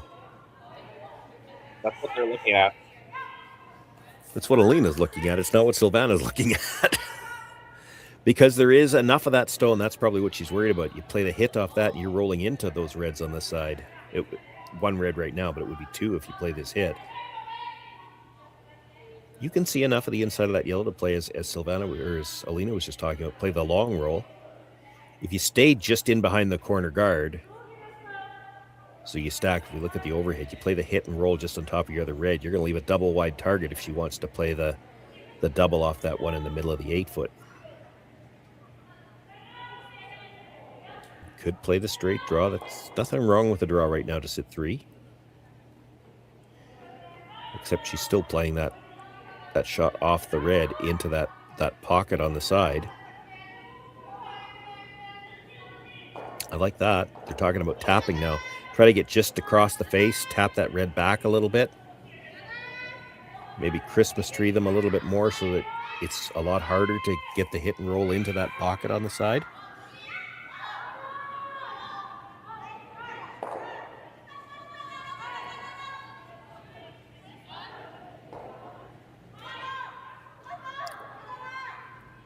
They're not talking about rolling to that corner pocket themselves. What they're worried about leaving that as an option for Kayla MacMillan. Now, if she rolls right into the side of the yellow, you're still sitting shot rock, but if she rolls in front of that red, stays for a second, you have a hard time ever getting it out. I do like the straight tap the best. Yeah, it's the best result because then it doesn't, now that hit and roll into the corner is so thin. And we talked about Silvana throwing a little bit less rotation. She'll get a little bit more curl around this guard and probably be able to tap it right on the nose.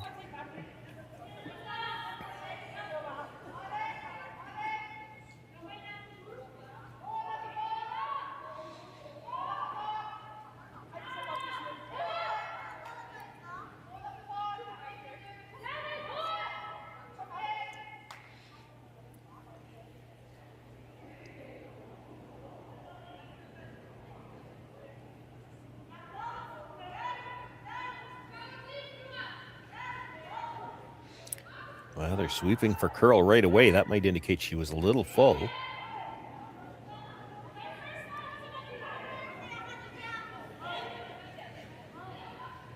Looks like she might also be a little on the strong side if she's going to be on the outside.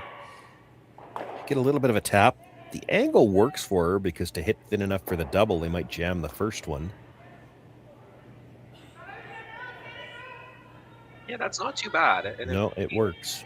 If Kayla tried to corner freeze on shot stone, you have that red stone that you can drive right into it. So I think she has to play that anyway, though. What else do you see? You play the corner freeze around the intern side, let them blast, and then you're hoping that a bunch of reds fly, and you've got some kind of freeze or even the hit and roll off your own yellow. Where are we at? Third's last. yeah, you could be right. There might not be a whole lot of other options than to play this corner freeze as they're motioning. Let's like this. When you can't get rid of the redstones, you have to try to position this in a spot where you might make Tirinzoni get rid of some of the reds on her own. And then hope that you're left with some kind of good angle, because she really doesn't have a way to get a stone into a great spot. The freeze, like you said, she could definitely run into the stone she just threw into it, but you need to open up some room. If you can make her kill that stone off the top of the button, you might have some kind of come around on the next one. Yeah, the only other way I could see getting one in there behind some cover is coming off your own Yellowstone. Come off the yellow, come off that red one, kind of a little bit of around the horn, but I wouldn't be doing that right now. Yeah, You've got nothing I'm left with you. on your last shot, and you needed that to get behind cover. That's what you could do. Well, you might even do it on skips first if that stone wasn't... The stone in the forefoot, you need to make it go away, and you can't make it go away, so you kind of need to put it in a spot where Silvana makes it go away, because then when you play that hit and roll off the yellow, you only have to roll just in front of that red stone. It's still behind cover.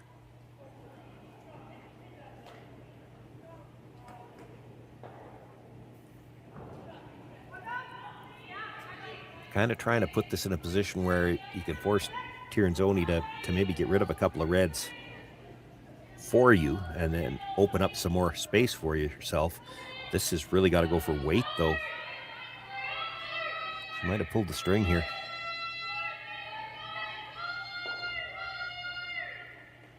That does not help her at all.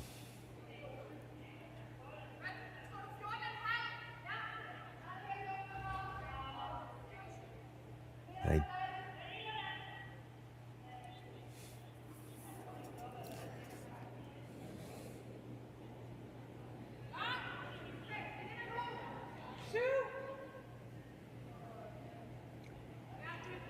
think you have to be real careful if you're playing the draw over there. She doesn't have much right now if you don't throw. Don't give her anything.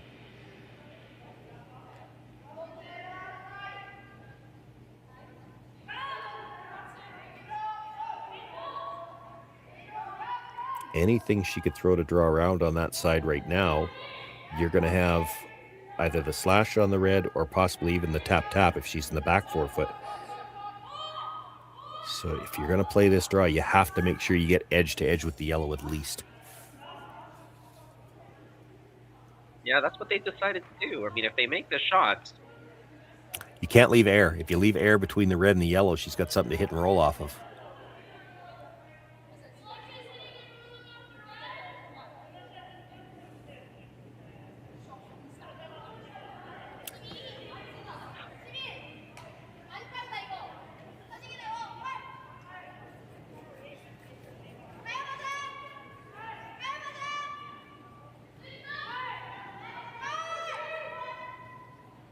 Looks like a lot of ice when she's playing this come around too. Now, again, Silvana's will curl a little bit more than MacMillan's will.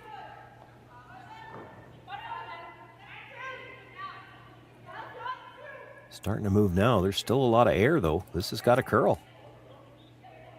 They need this to stop because it's not going to get the line they needed. Takes away the draw path. Yeah, and now do you look at this and roll in off the yellow, or are you going to try to eliminate some red stones first? Well, yellow into red, like it almost is angled to clip the red at the other side of the 4 foot too. Your shooter might take out the one she just threw. Like if you could see enough of that yellow to dead stuff it into the red, you could actually maybe make a double on the reds and sit second. Yeah, I think just you can hit enough of that yellow. Okay. It is important to stick around for a second shot, I think. If you're only third shot after this, I don't think it's helping you a whole ton. Because you won't be able to raise that yellow stone after. No. You have to hit everything you can see. If you're a little thin, you go across the top of the second one. The second one probably goes between the two reds. You'd still cut them down to 2 for now anyway, I guess.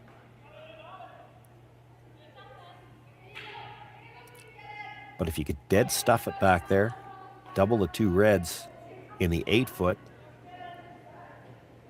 that gets you out of a lot of trouble in a hurry.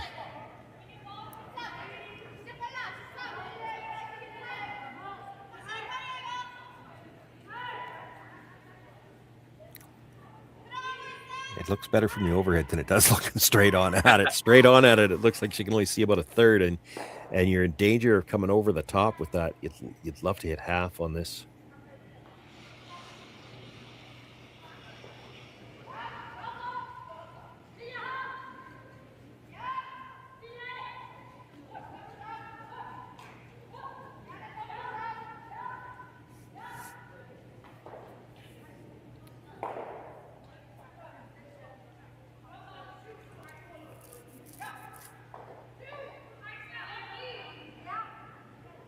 She's had to make some big shots to keep her team in this game. Needs another big one here.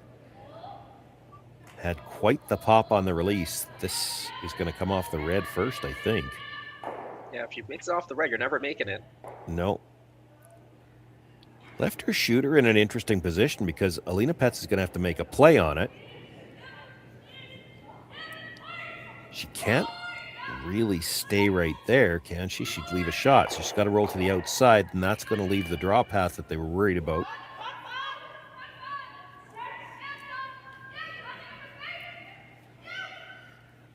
They're going to take a minute to talk about this. Do you see anything else? Like,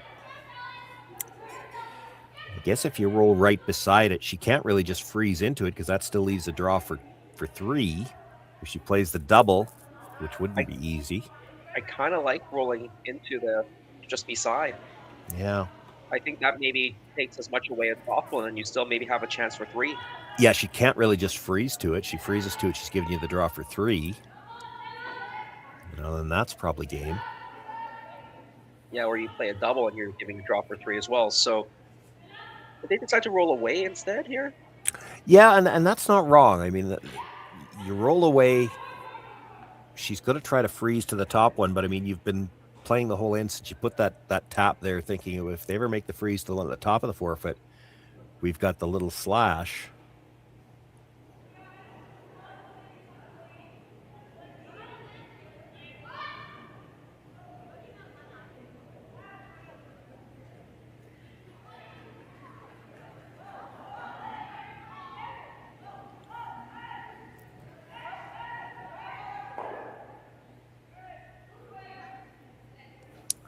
Well, that's pretty good. So you're either freezing that one there, I think, or this might be where you, because I mean, if this goes wrong, the game's over anyway. You could play the hit off the yellow one now and try to get to the back of the forefoot behind those 2 reds where your shot rock. Yeah, that's what we were eyeing earlier. I mean, I like the freeze now, quite honestly. That if they try to play that short little run on the red rock that's on the top 8, maybe the frozen rock will catch on that side red now. Yeah, the one it that might. they just threw. It might. I actually didn't think when they put the broom down they were trying to stay. I thought when they were trying to roll away, roll right out. Yeah, I don't think they've actually left it in a great spot. That's why I kind of like that rolling towards the shot stone. Just cover up the top of the 4. Even if you left the double, I mean, I don't think they're playing the double because they're giving up 3 if they play the double. Well, if you rolled right into the edge of the red stone, the double would have been tough too, because that long guard still would have been protecting the pocket between the 2 of them ever so slightly. Yeah, absolutely.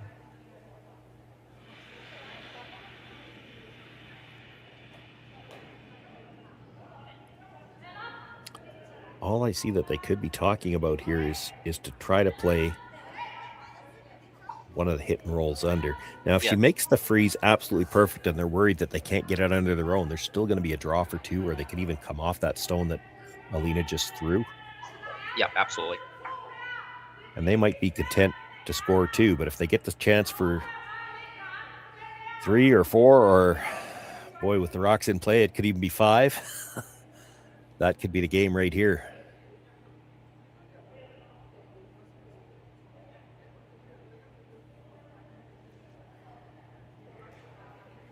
They've discussed a few other options at the hack end. They're going to go down and take a look at what might be there.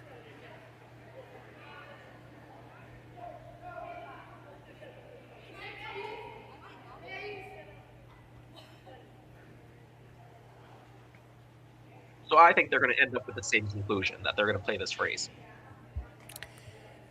Yeah, you've got absolutely no room to bounce. That's the scary thing. Can you hit something, even the red? You'd have to throw it with quiet weight to get behind. If you could get to the back of the button, it's a good result, but it's such a tough shot. Either one, either to come off the yellow or to come off the red that was just thrown. To get to the back of the button with a hit and roll, it's just so very, very tough. So they're going to stick with the freeze. This is not easy either. I mean, it's very precise. She's got to weld it right on the corner. If you leave any separation, that angled slash, then it clears the stone on the top of the forefoot. If it clears the stone in the forefoot, you don't have to worry about it going sideways into that one that was just thrown. You've got to weld this. Yes, you can bounce here.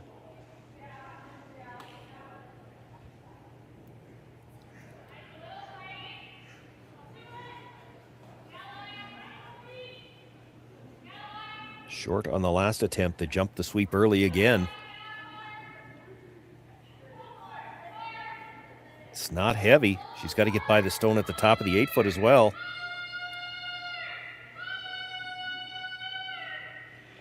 And it's just going to rub it. Yeah, I think that slash is hard to miss. Yep, I think it pushes right through now.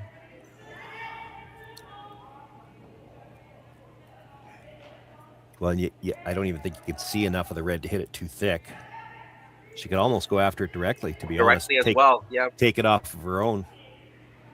Yeah, it looks like it should slide under as well. They can pretty much get to nose directly. I'll still be shocked if they don't play the slash, and partly because since they put that rock there, they've had it in the back of the, I mean, they've been prepared to play that slash for the last 3 shots. They set it up, they knew it was there. It looks like they're still worried about going into the side of that red, but I just, that would be one thing if you were hitting it on the nose. You're not. You're hitting it from the side. I don't think it's even, I'd be shocked if it even redirects. Certainly not going to redirect much. It'll catch the back end of it, if anything, and yeah, should be for at least 3. If it misses it, it's for 4. Yeah, I'm using a piece of paper going on, trying to draw the tangents, and I'm not seeing it between that red stone on the side. I feel like it goes cleanly, actually, but even if you play the direct hit.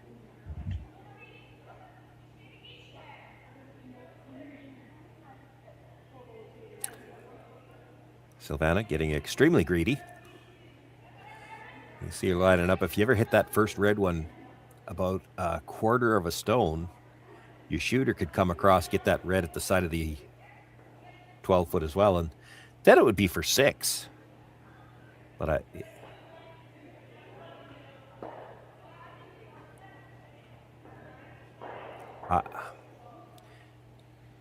they're awfully worried about that stone on the side, and I don't think it's going over there. You do have to, in some cases, you have to defer to the players on the ice because they can see the true angles. The overhead does distort it a little bit.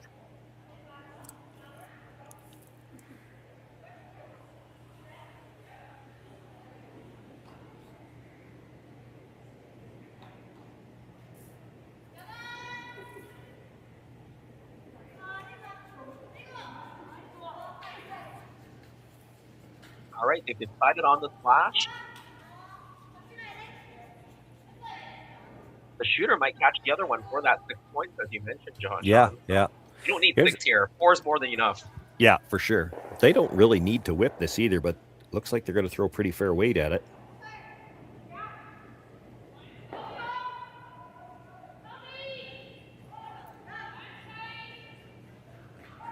They're actually sweeping for curl. She doesn't need to hit this real thick. It did catch the back end of it, but it's going to spin back, and the shooter caught the other one, so still for 4.